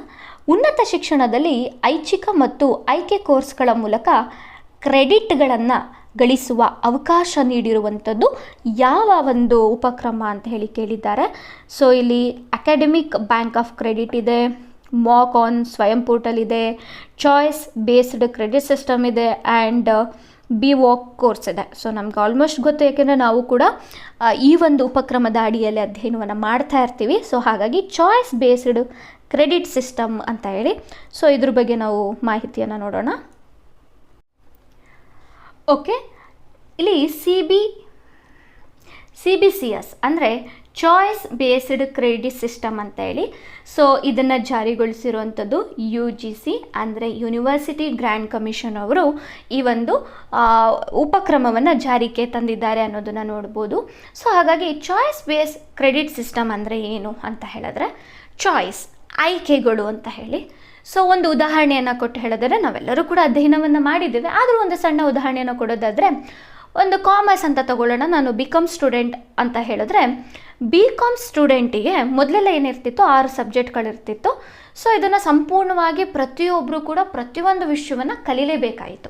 ಆದರೆ ಈಗ ಇರುವಂತಹ CBCS ಒಂದು ಉಪಕ್ರಮದ ಅಡಿಯಲ್ಲಿ ಏನಾಗುತ್ತೆ ಅಂದರೆ, ಸೊ ಕಾಮರ್ಸಿಗೆ ಸಂಬಂಧಪಟ್ಟಂತಹ 2ರಿಂದ 3 ಪತ್ರಿಕೆಗಳನ್ನು ಕಡ್ಡಾಯ ಅಂತ ಹೇಳಿ ಮಾಡಿರ್ತಾರೆ. ಸೊ ಕೋರ್ ಸಬ್ಜೆಕ್ಟ್ ಅಂತ ಕರಿತೀವಿ. ಅದಾದ ನಂತರದಲ್ಲಿ ಇದಕ್ಕೆ ಪರ್ಯಾಯವಾಗಿ ಅಂದರೆ ಇದಕ್ಕೆ ಬೇಕಾಗಿರುವಂತಹ ನಾಲೆಜ್ ಇರುವಂತಹ ಮತ್ತೊಂದಿಷ್ಟು ಸಿಲೆಬಸ್ಸನ್ನು ಇಟ್ಟಿರ್ತಾರೆ. ಅದನ್ನು ನಾವೇನಂತ ಹೇಳ್ಬೋದು, ಎಲೆಕ್ಟಿವ್ ಪೇಪರ್ ಅಂತ ಹೇಳಿ ತಗೊಳ್ಬೋದು. ಸೊ ಅಲ್ಲಿ ಏನಾಗುತ್ತೆ ಅಂದರೆ 1, 2, 3 ಸಬ್ಜೆಕ್ಟ್ಗಳಿರುತ್ತೆ. ಮ್ಯಾನೇಜ್ಮೆಂಟ್ ಅಂತಲೋ, ಅಕೌಂಟ್ಸ್ ಅಂತಲೋ, ಇನ್ನೇನೋ ಇರುತ್ತೆ. ಸೊ ಇವೆರಡು ಸಬ್ಜೆಕ್ಟಲ್ಲಿ ನನಗೆ ಯಾವುದು ಬೇಕು ಅನ್ನೋದನ್ನು ನಾನು ಸೆಲೆಕ್ಟ್ ಮಾಡಿಕೊಳ್ಳುವಂಥ ಅವಕಾಶವನ್ನು ನನಗೆ ಕೊಡ್ತಾರೆ. ಮತ್ತೊಂದು ಸ್ಕಿಲ್ ಬೇಸ್ಡ್ ಕೋರ್ಸ್ ಅಂತ ಹೇಳಿ ಇರುತ್ತೆ. ಸೊ ಇದರಲ್ಲಿ ಕಂಪ್ಯೂಟರ್ ಇರ್ಬೋದು, ಕಮ್ಯುನಿಕೇಷನ್ ಇರ್ಬೋದು, ಟೆಕ್ನಾಲಜಿ ಆಗಿರ್ಬೋದು, ಸೈನ್ಸ್ ಇರ್ಬೋದು. ಸೊ ಈ ರೀತಿ ಇರುತ್ತೆ. ಸೊ ಇದನ್ನು ನಾವೇನು ಮಾಡ್ಬೋದಾಗಿರುತ್ತೆ, ಸ್ಕಿಲ್ ಬೇಸ್ ಸಿಸ್ಟಮ್ ಅಡಿಯಲ್ಲಿ ನಾವೇನು ಮಾಡ್ಬೋದಾಗಿರುತ್ತೆ, ಸೆಲೆಕ್ಟ್ ಮಾಡ್ಕೊಳ್ಬೋದಾಗಿರುತ್ತೆ. ಸೊ ಈ ರೀತಿಯಲ್ಲಿ ಒಂದು ಮೇನ್ ಸಬ್ಜೆಕ್ಟಿಗೆ ಅಥವಾ ಮೇನ್ ಕೋರ್ಸ್ ಸಬ್ಜೆಕ್ಟಿಗೆ ರಿಲೇಟ್ ಆಗಿರುವಂತಹ ಇನ್ನಿತರ ಸಬ್ಜೆಕ್ಟ್ಗಳನ್ನು ಆಯ್ಕೆ ಮಾಡಿಕೊಳ್ಳಿಕ್ಕೆ ಅವಕಾಶವನ್ನು ನಮಗೆ ಮಾಡಿಕೊಡಲಾಗುತ್ತೆ. ಸೊ ಇದನ್ನು ನಾವೇನಂತ ಕರಿತೀವಿ ಅಂದರೆ ಚಾಯ್ಸ್ ಬೇಸ್ಡ್ ಕ್ರೆಡಿಟ್ ಸಿಸ್ಟಮ್ ಅಂತ ಹೇಳಿ ನಾವು ತಗೊಳ್ತೀವಿ. ಸೊ ಇಲ್ಲಿ ಉದಾಹರಣೆಯನ್ನು ಕೂಡ ನಾವು ನೋಡ್ಬೋದು. ಸೊ ಕೋರ್ಸ್ ಸಬ್ಜೆಕ್ಟ್ ಅಂತ ಇರುತ್ತೆ, ಎಲೆಕ್ಟಿವ್ ಪೇಪರ್ಸ್ ಅಂತ ಇರುತ್ತೆ, ಮತ್ತು ಫೌಂಡೇಶನಲ್ ಕೋರ್ಸ್ ಅನ್ನೋದನ್ನು ಕೂಡ ನಾವು ನೋಡ್ತೀವಿ. ನಂತರದಲ್ಲಿ ಕೋರ್ ಅಂತ ಬಂದಾಗ ಮಸ್ಟ್ ಸ್ಟಡಿ ಅಂತ ಇರುತ್ತೆ. ನಂತರದಲ್ಲಿ ಮೇನ್ ಸಬ್ಜೆಕ್ಟ್ ಅಂತಲೂ ಕೂಡ ಇರುತ್ತೆ. ಈ ಒಂದು CBCS ಒಂದು ಸಿಸ್ಟಮಲ್ಲಿ ನಾವು ಮತ್ತೊಂದು ನೋಡ್ತೀವಿ. ಏನಂದರೆ ನಮಗೆ 100ಕ್ಕೆ ನೀವು ಇಷ್ಟು ಅಂಕಗಳನ್ನು ತಗೊಂಡಿದ್ದೀವಿ, 80%, ಸೊ 80% ನೀವು, 90% ನೀವು ಅಂತ ಹೇಳೋದಿಲ್ಲ. ನಮಗೇನು ಮಾಡ್ತಾರೆ, ಗ್ರೇಡ್ ಪಾಯಿಂಟ್ಸ್ಗಳನ್ನು ಕೊಡ್ತಾರೆ. 9 ಗ್ರೇಡ್, 8 ಗ್ರೇಡ್, 7 ಗ್ರೇಡ್, ಈ ರೀತಿ ಗ್ರೇಡ್ ಸಿಸ್ಟಮನ್ನು ನಮಗೇನು ಮಾಡ್ತಾರೆ, ಚಾಯ್ಸ್ ಬೇಸ್ಡ್ ಕ್ರೆಡಿಟ್ ಸಿಸ್ಟಮಲ್ಲಿ ಕೊಡ್ತಾರೆ ಅನ್ನೋದನ್ನು ನೋಡ್ಬೋದು. ಇದು ಈ CBCS ಅನ್ನುವಂತಹ ಒಂದು ಉಪಕ್ರಮ ಏನಿದೆ ಇದರಿಂದಾಗಿ ಬಹಳಷ್ಟು ಲಾಭಗಳನ್ನು ನಾವು ನೋಡ್ಬೋದು. ಇದೇನಾಗಿರುತ್ತೆ ಅಂದರೆ ವಿದ್ಯಾರ್ಥಿಗಳಿಗೆ ಒಂದು ಅವಕಾಶವನ್ನು ಮಾಡಿಕೊಡ್ತಾರೆ. ಯಾವ ಸಬ್ಜೆಕ್ಟ್ಗಳನ್ನು ಓದಬೇಕು, ಯಾವುದು ಬೇಡ ಅನ್ನುವಂಥ ಒಂದು ಅವಕಾಶವನ್ನು ಮಾಡಿಕೊಡೋದ್ರಿಂದ ವಿದ್ಯಾರ್ಥಿಗಳು ಕೂಡ ನಾವು ಆಯ್ಕೆ ಮಾಡಿಕೊಂಡಿರುವ ವಿಷಯ ಅಂತ ಹೇಳಿ ಬಹಳಷ್ಟು ಒಂದು ಕಲಿಕಾ ದೃಷ್ಟಿಯಿಂದ ಅಧ್ಯಯನವನ್ನು ಮಾಡ್ತಾರೆ ಅನ್ನೋದನ್ನು ನಾವು ನೋಡ್ಬೋದಾಗಿದೆ. ಸೊ ಮುಂದಿನ ಪ್ರಶ್ನೆಗೆ ಹೋಗೋಣ. ಸೊ ಇಲ್ಲಿ ಸಂಶೋಧನೆಗೆ ಸಂಬಂಧಪಟ್ಟಂತಹ ಒಂದು ಪ್ರಶ್ನೆಯನ್ನು ನಾವು ನೋಡ್ತಾ ಇದ್ದೀವಿ. ಐತಿಹಾಸಿಕ ಸಂಶೋಧನೆ, ಪ್ರಾಯೋಗಿಕ ಸಂಶೋಧನೆ, ಸಮೀಕ್ಷಾ ವಿಧಾನ, ಕ್ರಿಯಾ ಸಂಶೋಧನೆ ಅಂತ ಹೇಳಿ. ಸೊ ಐತಿಹಾಸಿಕ ಸಂಶೋಧನೆ ಅಂತ ಹೇಳಿ ಬಂದಾಗ ನಮಗೆ ಪಟ್ಟಿಯನ್ನು ನೋಡುವಾಗಲೇ ಗೊತ್ತಾಗ್ತಾ ಇದೆ, ಹಿಂದಿನ ಘಟನೆಗಳನ್ನು ಅಧ್ಯಯನ ಮಾಡುವಂಥದ್ದು ಮತ್ತು ಪ್ರಸ್ತುತ ಅದರ ಅನ್ವಯಿಕತೆಯನ್ನು ಪರೀಕ್ಷಿಸುವಂಥದ್ದು ಅಂತ ಹೇಳಿ. ಸೊ ಒಂದನೇ ಆಪ್ಷನಿಗೆ 3 ಆನ್ಸರ್ ಆದರೆ ಎಗೆ 3, ಮೂರನೇ ಆನ್ಸರ್ ಸರಿಯಾಗಿದೆ. ಸೊ ಹೊಂದಿಸಿ ಬರೆಯಿರಿ ಅನ್ನುವಂಥ ಪ್ರಶ್ನೆಗಳನ್ನು ನಾವು ಯಾವುದೇ ಕಾರಣಕ್ಕೂ ಕೂಡ ಬಿಟ್ಟು ಬರಬಾರ್ದು. ಏನಕ್ಕೆ ಅಂದರೆ ನೋಡಿ, ಒಂದನ್ನು ಮ್ಯಾಚ್ ಮಾಡಿದ್ರೆ ಸಾಕು, ಸಂಪೂರ್ಣವಾದಂತಹ ಉತ್ತರ ನಮಗೆ ಕೆಲವೊಂದು ಪ್ರಶ್ನೆಗಳಲ್ಲಿ ಗೊತ್ತಾಗ್ಬಿಡತ್ತೆ. ಆಯಿತಾ? ಓಕೆ. ಸೊ ಪ್ರಾಯೋಗಿಕ ಸಂಶೋಧನೆ ಅಂತ ಹೇಳಿ ಬಂದಾಗ, ಅಂದರೆ ಪ್ರಾಕ್ಟಿಕಲ್ ರಿಸರ್ಚ್ ಅಂತ ಬಂದಾಗ, ತಿರುಚಿದ ಮತ್ತು ನಿಯಂತ್ರಿತ ಚಲಕಗಳು ಅಂತ ಹೇಳಿ ಕೊಟ್ಟಿದ್ದಾರೆ. ಸಮೀಕ್ಷಾ ವಿಧಾನ ಅಂತ ಹೇಳಿ ಬಂದಾಗ ಒಂದು ನಿರ್ದಿಷ್ಟ ಸಮಯದಲ್ಲಿ ಬೃಹತ್ ನಮೂನೆಗಳಿಂದ ದತ್ತಾಂಶಗಳನ್ನು ಸಂಗ್ರಹ ಮಾಡುವಂಥದ್ದು ಅಂತ ಹೇಳಿ ಕೊಟ್ಟಿದ್ದಾರೆ. ಕ್ರಿಯಾ ಸಂಶೋಧನೆ ಅಂತ ಹೇಳಿ ಬಂದಾಗ ಸಂಶೋಧಕನು ತನ್ನ ಗುಂಪನ್ನು ಪರಿಗಣಿಸಿ ಪರಿಹಾರವನ್ನು ಹುಡುಕುತ್ತಾನೆ ಅನ್ನುವಂಥದ್ದನ್ನು ಕೊಟ್ಟಿದ್ದಾರೆ. ಸೊ ರಿಸರ್ಚ್ ಅಂತ ಹೇಳಿ ಬಂದಾಗ ನಮಗೆ ಬಹಳಷ್ಟು ಟೈಪ್ಸ್ ಆಫ್ ರಿಸರ್ಚ್ಗಳನ್ನು ನಾವು ನೋಡ್ತೀವಿ. ಓಕೆ. ಸಂಶೋಧನೆಯನ್ನು ಕೈಗೊಳ್ಳುವಾಗ ಸರಿಯಾದ ಕ್ರಮ ಯಾವುದು ಅಂತ ಹೇಳಿ ಕೊಟ್ಟಿದ್ದಾರೆ. ದತ್ತಾಂಶವನ್ನು ಸಂಗ್ರಹಣೆ ಮಾಡೋದು, ದತ್ತಾಂಶ ವಿಶ್ಲೇಷಣೆ, ಸಂಶೋಧನಾ ಪ್ರಶ್ನೆಗಳನ್ನು ರೂಪಿಸುವಂಥದ್ದು, ಸಂಬಂಧಿತ ಸಾಹಿತ್ಯದ ಪರಾಮರ್ಶೆ ಅಂತ ಇದೆ. ಸೊ ಫಸ್ಟು ನಾವು ಯಾವುದಾದ್ರೂ ಒಂದು ಸಂಶೋಧನೆಯನ್ನು ಮಾಡಬೇಕು ಅಂತ ಹೇಳಿದ್ರೆ ಫಸ್ಟು ನಾವು ಮಾಡಬೇಕಾಗಿರೋ ಕೆಲಸ ಏನಂದರೆ ಕ್ವಶನ್ಸ್ಗಳನ್ನು ನಾವು ಹಾಕ್ಕೊಳ್ಬೇಕಾಗತ್ತೆ. ಅಂದರೆ ಯಾವ ವಿಷಯದ ಕುರಿತು ನಾವು ಸಂಶೋಧನೆಯನ್ನು ಮಾಡ್ತಾ ಇದ್ದೀವೋ ಆ ವಿಷಯವನ್ನು ಹೇಗೆ ಕಲೆಕ್ಟ್ ಮಾಡಬೇಕು, ಯಾರಿಂದ ಕಲೆಕ್ಟ್ ಮಾಡಬೇಕು, ಯಾವ ಒಂದು ವಿಧಾನದಿಂದ ನಾವು ಕಲೆಕ್ಟ್ ಮಾಡಬೇಕಂತ ಹೇಳಿ ನಾವು ಫಸ್ಟ್ ಏನು ಮಾಡಬೇಕಾಗುತ್ತೆ, ಒಂದು ಫಾರ್ಮುಲೇಟಿಂಗ್ ದ ಕ್ವಶನ್ಸ್ ಅಂತ ಹೇಳಿ ಬರುತ್ತೆ.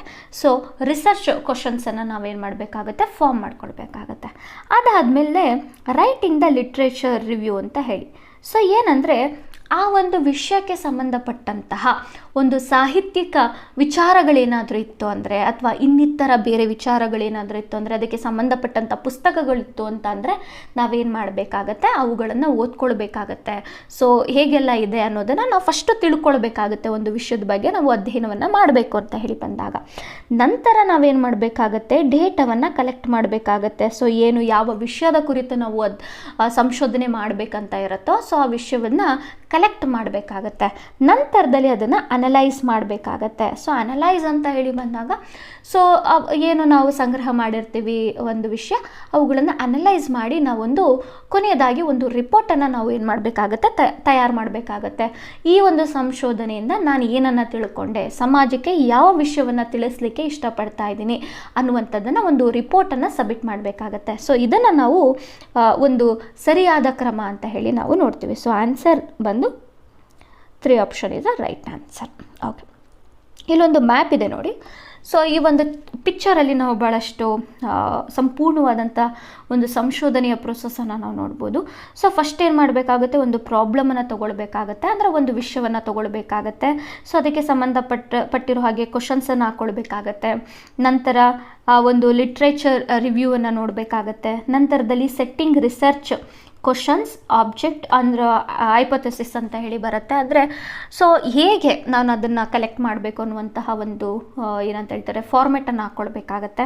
ನಂತರ choosing the study design, so ಹೇಗೆ ಸ್ಟಡಿ ಮಾಡಬೇಕು ಅನ್ನುವಂತಹ ಒಂದು ಸಂಪೂರ್ಣವಾದಂತಹ ಏನಂತ ಹೇಳ್ತಾರೆ ಕಾರ್ಯಕ್ರಮದ ಒಂದು ಪೂರ್ವ ಸಿದ್ಧತೆಯನ್ನು ಮಾಡ್ಕೊಳ್ಬೇಕಾಗತ್ತೆ. ನಂತರದಲ್ಲಿ ನಾವೇನು ಮಾಡಬೇಕಾಗುತ್ತೆ, ಸ್ಯಾಂಪಲನ್ನು ಕಲೆಕ್ಟ್ ಮಾಡ್ಕೊಳ್ಬೇಕಾಗತ್ತೆ. ಕೆಲವೊಂದಿಷ್ಟು ಸಂಶೋಧನೆಯನ್ನು ಮಾಡುವಾಗ ನಾವೇನು ಮಾಡಬೇಕಾಗತ್ತೆ, ಈಗಾಗಲೇ ಸಂಶೋಧನೆಯನ್ನು ಮಾಡಿರ್ತಾರಲ್ಲ ಅದು ಗೌರ್ಮೆಂಟಿಂದ ಆಗಿರ್ಬೋದು ಅಥವಾ ಒಂದು ಬೇರೆ ಯಾರಾದರೂ ಸಂಶೋಧನೆಯನ್ನು ಮಾಡಿದರೆ ಸೊ ಅಲ್ಲಿಂದ ಕೆಲವೊಂದಿಷ್ಟು ಸ್ಯಾಂಪಲ್ ಅಂತ ಹೇಳಿ ನಾವು ತಗೊಳ್ಬೇಕಾಗತ್ತೆ. ಸೊ ಇದೇನಾಗುತ್ತೆ ಅಂದರೆ ನಮ್ಮ ಸಂಶೋಧನೆಗೆ ಅದು ಸಹಾಯ ಆಗ್ತಾ ಹೋಗುತ್ತೆ ಅನ್ನೋದನ್ನು ನಾವು ನೋಡ್ಬೋದಾಗಿದೆ. ಉದಾಹರಣೆಗೆ ಹೇಳ್ಬೇಕಂದ್ರೆ, ನಾನು ಶಿಕ್ಷಣದ ಕುರಿತಾಗಿ ನಾನು ಸಂಶೋಧನೆಯನ್ನು ಮಾಡಬೇಕು ಅಂತ ಹೇಳಿದಾಗ ನಾನೇನು ಮಾಡಬೇಕಾಗುತ್ತೆ ಅಂದರೆ 2011ರಲ್ಲಿ ನಡೆದಿರುವಂಥ ಜನಗಣತಿಯಲ್ಲಿ ಶಿಕ್ಷಣದ ಕುರಿತಾಗಿರುವಂತಹ ಒಂದಿಷ್ಟು ವಿಷಯಗಳನ್ನು ನಾನೇನು ಮಾಡಬೇಕಾಗುತ್ತೆ, ಸ್ಯಾಂಪಲ್ ಅನ್ನೋ ರೀತಿಯಲ್ಲಿ ತೆಗೆದುಕೊಳ್ಬೇಕಾಗತ್ತೆ. ಏನಕ್ಕೆ ಅಂದರೆ ನನ್ನ ಅಧ್ಯಯನಕ್ಕೆ ಅದು ಸಹಾಯವಾಗುತ್ತೆ ಅನ್ನುವ ರೀತಿಯಲ್ಲಿ. ನಂತರದಲ್ಲಿ ಕಲೆಕ್ಟಿಂಗ್ ಡೇಟಾ ಆಗಿರ್ಬೋದು, ನಂತರ ಅದನ್ನು ಅನಲೈಸನ್ನು ಮಾಡಬೇಕಾಗತ್ತೆ. ಆ ಡೇಟಾವನ್ನು ಕೊನೆಗೆ ಒಂದು ರಿಪೋರ್ಟನ್ನು ನಾವು ಸಬ್ಮಿಟ್ ಮಾಡಬೇಕಾಗತ್ತೆ. ಸೊ ಇದನ್ನು ನಾವು ರಿಸರ್ಚ್ ಪ್ರೊಸೆಸ್ ಅಂತ ಹೇಳಿ ನಾವು ಕರಿಬೋದಾಗಿದೆ. ಸೊ ಇಲ್ಲಿ ರಿಸರ್ಚ್ ಪ್ರೊಸೆಸ್ನ ಬಗ್ಗೆ ಸಂಪೂರ್ಣವಾದಂತಹ ಮಾಹಿತಿಯನ್ನು ನಾನು ಕೊಟ್ಟಿದ್ದೀನಿ. ಸೊ ಇದನ್ನು ನೀವು ಓದ್ಕೊಳ್ಬೋದಾಗಿರುತ್ತೆ. ಸೊ ಯಾವುದಾದ್ಮೇಲೆ ಯಾವುದು ಅಂತ ಹೇಳಿ. ಓಕೆ,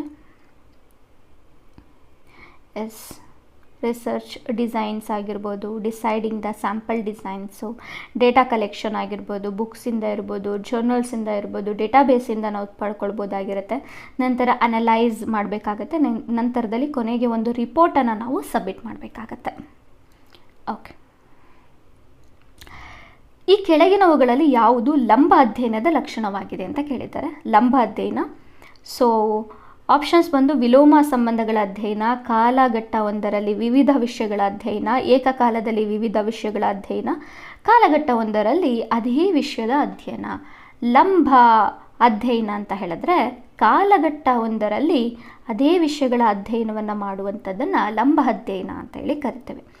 ಸೊ ಇದ್ರ ಬಗ್ಗೆ ನಾವು ನೋಡೋದಾದರೆ, ಎಸ್, ದ ರಿಸರ್ಚ್ ಅಂತ ಬಂದಾಗ, ಸಂಶೋಧನೆ ಅಂತ ಹೇಳಿ ಬಂದಾಗ ಈ ಒಂದು ಲಂಬ ಮತ್ತು ಅಡ್ಡ ಅನ್ನುವಂಥ ಎರಡು ರೀತಿಯಾಗಿ ನಾವು ಅಧ್ಯಯನವನ್ನು ಮಾಡ್ತೇವೆ. ಸೊ ಈ ಒಂದು ಎರಡು ವಿಚಾರಗಳು ಯಾವ ಸಂಶೋಧನೆಯ ಅಡಿಯಲ್ಲಿ ಬರುತ್ತೆ ಅಂದರೆ ವಿವರಣಾತ್ಮಕ ಸಂಶೋಧನೆ ಅಡಿಯಲ್ಲಿ ಬರುತ್ತೆ. ವಿವರಣಾತ್ಮಕ ಸಂಶೋಧನೆ ಅಂದರೆ ಏನು ಗೊತ್ತಾ? ಒಂದು ಜನಸಂಖ್ಯೆ ಅಥವಾ ಒಂದು ಘಟನೆಯ ಗುಣಲಕ್ಷಣಗಳನ್ನು ಕ್ರಮಬದ್ಧವಾಗಿ ಮತ್ತು ನಿಖರವಾಗಿ ವಿವರಿಸುವಂಥ ಒಂದು ಸಂಶೋಧನೆ ಅಂತ ಹೇಳ್ಬೋದು.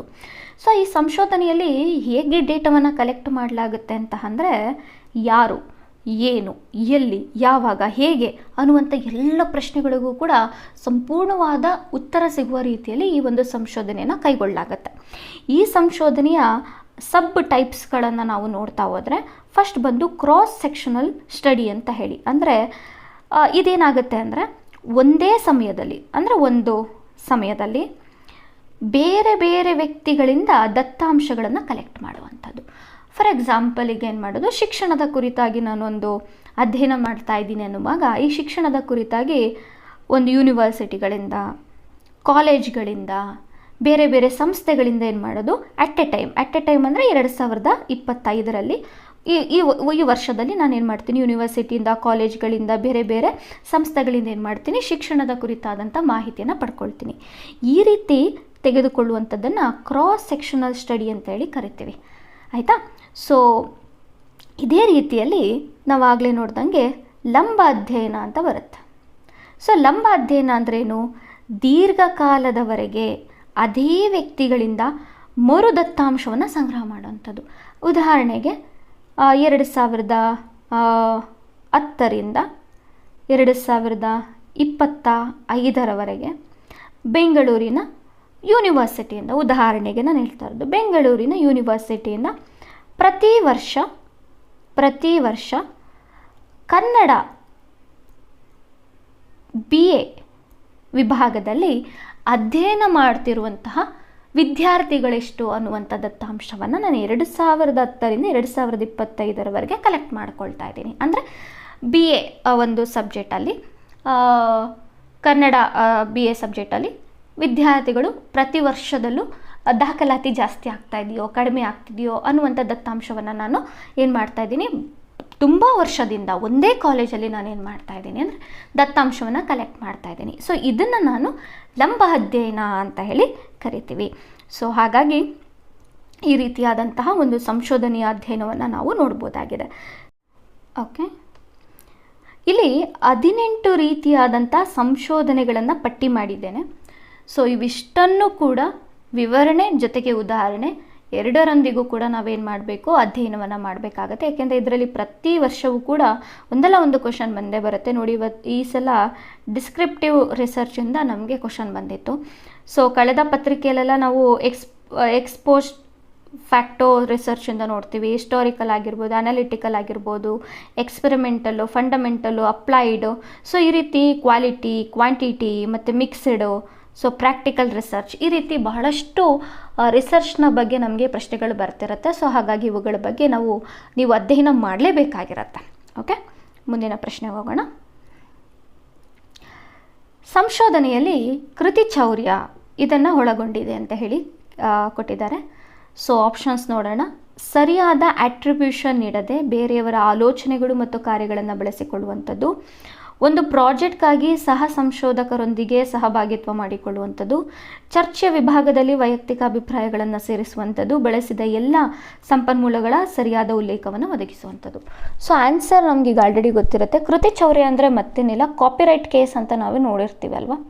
ಸೊ ಕಾಪಿ ಮಾಡಿದ್ದಾರೆ, ಒಬ್ಬರು ಪ್ರಕಟ ಮಾಡಿದಂಥ ಪುಸ್ತಕದಲ್ಲಿರುವಂಥ ಅಂಶಗಳನ್ನು ಮತ್ತೊಬ್ಬರು ತೆಗೆದುಕೊಂಡು ಅವರ ಪುಸ್ತಕದಲ್ಲಿ ಪ್ರಿಂಟ್ ಮಾಡುವಂಥದ್ದು, ಯಾವುದೇ ರೀತಿಯ ಪರ್ಮಿಷನನ್ನು ಕೇಳಿರೋದಿಲ್ಲ, ಯಾವುದೇ ರೀತಿಯಾದಂಥ ಒಂದು ಡಾಕ್ಯುಮೆಂಟ್ ಲೀಗಲ್ ಆಗಿ ಅವ್ರು ಏನು ಮಾಡಿರೋದಿಲ್ಲ, ಅವ್ರ ಹತ್ರ ಯಾವುದೇ ರೀತಿಯಾದಂಥ ಮಾಹಿತಿಯನ್ನು ಪಡೆಯದೆ ಅಲ್ಲಿಂದ ಇನ್ಫಾರ್ಮೇಷನನ್ನು ಕದ್ದು ಅವರ ಪುಸ್ತಕವನ್ನು ಪ್ರಕಟ ಮಾಡುವಂಥದ್ದು. ಸೊ ಇದನ್ನು ನಾವೇನಂತ ಕರಿತೀವಿ, ಕಾಪಿರೈಟ್ ಕೇಸ್ ಅಂತ ಹೇಳಿ ನೋಡ್ತೀವಿ. ಸೊ ಅದೇ ರೀತಿಯಲ್ಲಿ ಸಂಶೋಧನೆಯಲ್ಲಿ ಕೂಡ ಈಗ ಆಲ್ರೆಡಿ ಸಂಶೋಧನೆಯಲ್ಲಿ ಯಾರು ಮಾಹಿತಿಯನ್ನು ಪ್ರಕಟ ಮಾಡಿರ್ತಾರೆ ಆ ಮಾಹಿತಿಯನ್ನು ನೋಡಿಕೊಂಡು ಅವರ ಒಂದು ಏನಂತಾರೆ ಅಪ್ಪಣೆಯನ್ನು ಪಡೆಯದೆ ನಾವೇನು ಮಾಡೋದು, ಅವರ ಒಂದು ಸಂಶೋಧನೆಯ ವಿಷಯವನ್ನು ನಾವು ನಮ್ಮ ಅಧ್ಯಯನದಲ್ಲಿ ಸೇರಿಸಿಕೊಳ್ಳುವಂಥದ್ದು. ಸೊ ಇದನ್ನು ಕೃತಿ ಚೌರ್ಯ ಅಂತ ಹೇಳಿ ಕರಿತೀವಿ. ಸೊ ಹಾಗೆ ಆನ್ಸರ್ ಬಂದು ಸರಿಯಾದ ಆಟ್ರಿಬ್ಯೂಷನ್ ಇಡದೆ ಬೇರೆಯವರ ಆಲೋಚನೆ ಮತ್ತು ಕಾರ್ಯಗಳನ್ನು ಬಳಸಿಕೊಳ್ಳುವಂಥದ್ದನ್ನು ನಾವು ಕೃತಿ ಚೌರ್ಯ ಅಂತ ಹೇಳಿ ಕರಿಬೋದಾಗಿರುತ್ತೆ. ಸೊ ಓಕೆ, ಈ ಕೆಳಗಿನವುಗಳಲ್ಲಿ ಯಾವುದು ಸಂಭವನೀಯತೆ ನಮೂನೆಯಲ್ಲ ಅಂತ ಹೇಳಿ ಕೇಳಿದ್ದಾರೆ. ಸೊ ಪ್ರೊಬ್ಯಾಬಿಲಿಟಿ ಸ್ಯಾಂಪ್ಲಿಂಗ್ ಬಗ್ಗೆ ಮಾತಾಡ್ತಿದ್ದಾರೆ, ಸ್ಯಾಂಪ್ಲಿಂಗ್ ಬಗ್ಗೆ ಆ್ಯಕ್ಚುಲಿ ಮಾತಾಡ್ತಿದ್ದಾರೆ. ಇದು ಕೂಡ ರಿಸರ್ಚ್ ಆ್ಯಪ್ಟಿಟ್ಯೂಡ್ನಲ್ಲಿ ಬರುವಂತಹ ಒಂದು ಪ್ರಶ್ನೆ. ಸೊ ಯಾವುದು ಅಲ್ಲ ಅಂದರೆ ನಾನು ನೇರವಾಗಿ ಆನ್ಸರ್ ಹೇಳ್ತೀನಿ. ಸ್ನೌಬಾಲ್ ಸ್ಯಾಂಪ್ಲಿಂಗ್ ಇರೋದಿಲ್ಲ, ರ್ಯಾಂಡಮ್ ಇರುತ್ತೆ, ಸಿಸ್ಟಮೆಟಿಕ್ ಇರುತ್ತೆ ಮತ್ತು ಶ್ರೇಣೀಕೃತ ಅಂತ ಏನು ಹೇಳ್ತೀವಿ, ಸೊ ಇದು ಕೂಡ ಇರುತ್ತೆ ಅನ್ನೋದನ್ನು ನೋಡ್ಬೋದು. ಸೊ ಸ್ಯಾಂಪ್ಲಿಂಗ್ ಅಂತ ಬಂದಾಗ ಅದು ವೆರಿ ಇಂಪಾರ್ಟೆಂಟು. ಸೊ ಈಗ ಆಲ್ರೆಡಿ ನಾವು ನೋಡಿದ್ದೀವಿ ಸ್ಯಾಂಪ್ಲಿಂಗ್ ಅಂದರೆ ಏನು ಅಂತ ಅಂದರೆ ಒಂದು ಸಂಪೂರ್ಣವಾದಂಥ ಅಂದರೆ ಈಗ 2011ರ ಸಂಪೂರ್ಣವಾದ ಜನಗಣತಿಯಲ್ಲಿ ನಾವು ನಮಗೆ ಬೇಕಾದಂಥ ಅಂದರೆ ಶಿಕ್ಷಣಕ್ಕೆ ಸಂಬಂಧಪಟ್ಟಂಥ ಸ್ಯಾಂಪ್ಲಿಂಗನ್ನು ನಾನು ಆ ಒಂದು ಅಂಶವನ್ನು ಮಾತ್ರ ತೆಗೆದುಕೊಂಡು ಅಧ್ಯಯನವನ್ನು ಮಾಡ್ತೇನೆ. ಸೊ ಅದೇ ರೀತಿಯಲ್ಲಿ ಸ್ಯಾಂಪ್ಲಿಂಗ್ ಅನ್ನೋದು ಕೂಡ ಒಂದು ಓಲ್ ಪಾರ್ಟ್, ಒಂದು ಅದರಲ್ಲಿ ಕೇವಲ ಒಂದು ಪಾರ್ಟನ್ನು ನಾವು ಏನು ಮಾಡೋದು, ಅದನ್ನು ತಗೊಂಡು ಅಧ್ಯಯನವನ್ನು ಮಾಡಿ ನಮ್ಮ ಸಂಶೋಧನೆಗೆ ಅದನ್ನು ಬಳಸ್ಕೊಳ್ಳುವಂಥದ್ದು. ಸೊ ಅದರ ಆಧಾರದ ಮೇಲೆ ಬೆಳೆಸ್ಕೊಳ್ಳುವಂಥದ್ದು.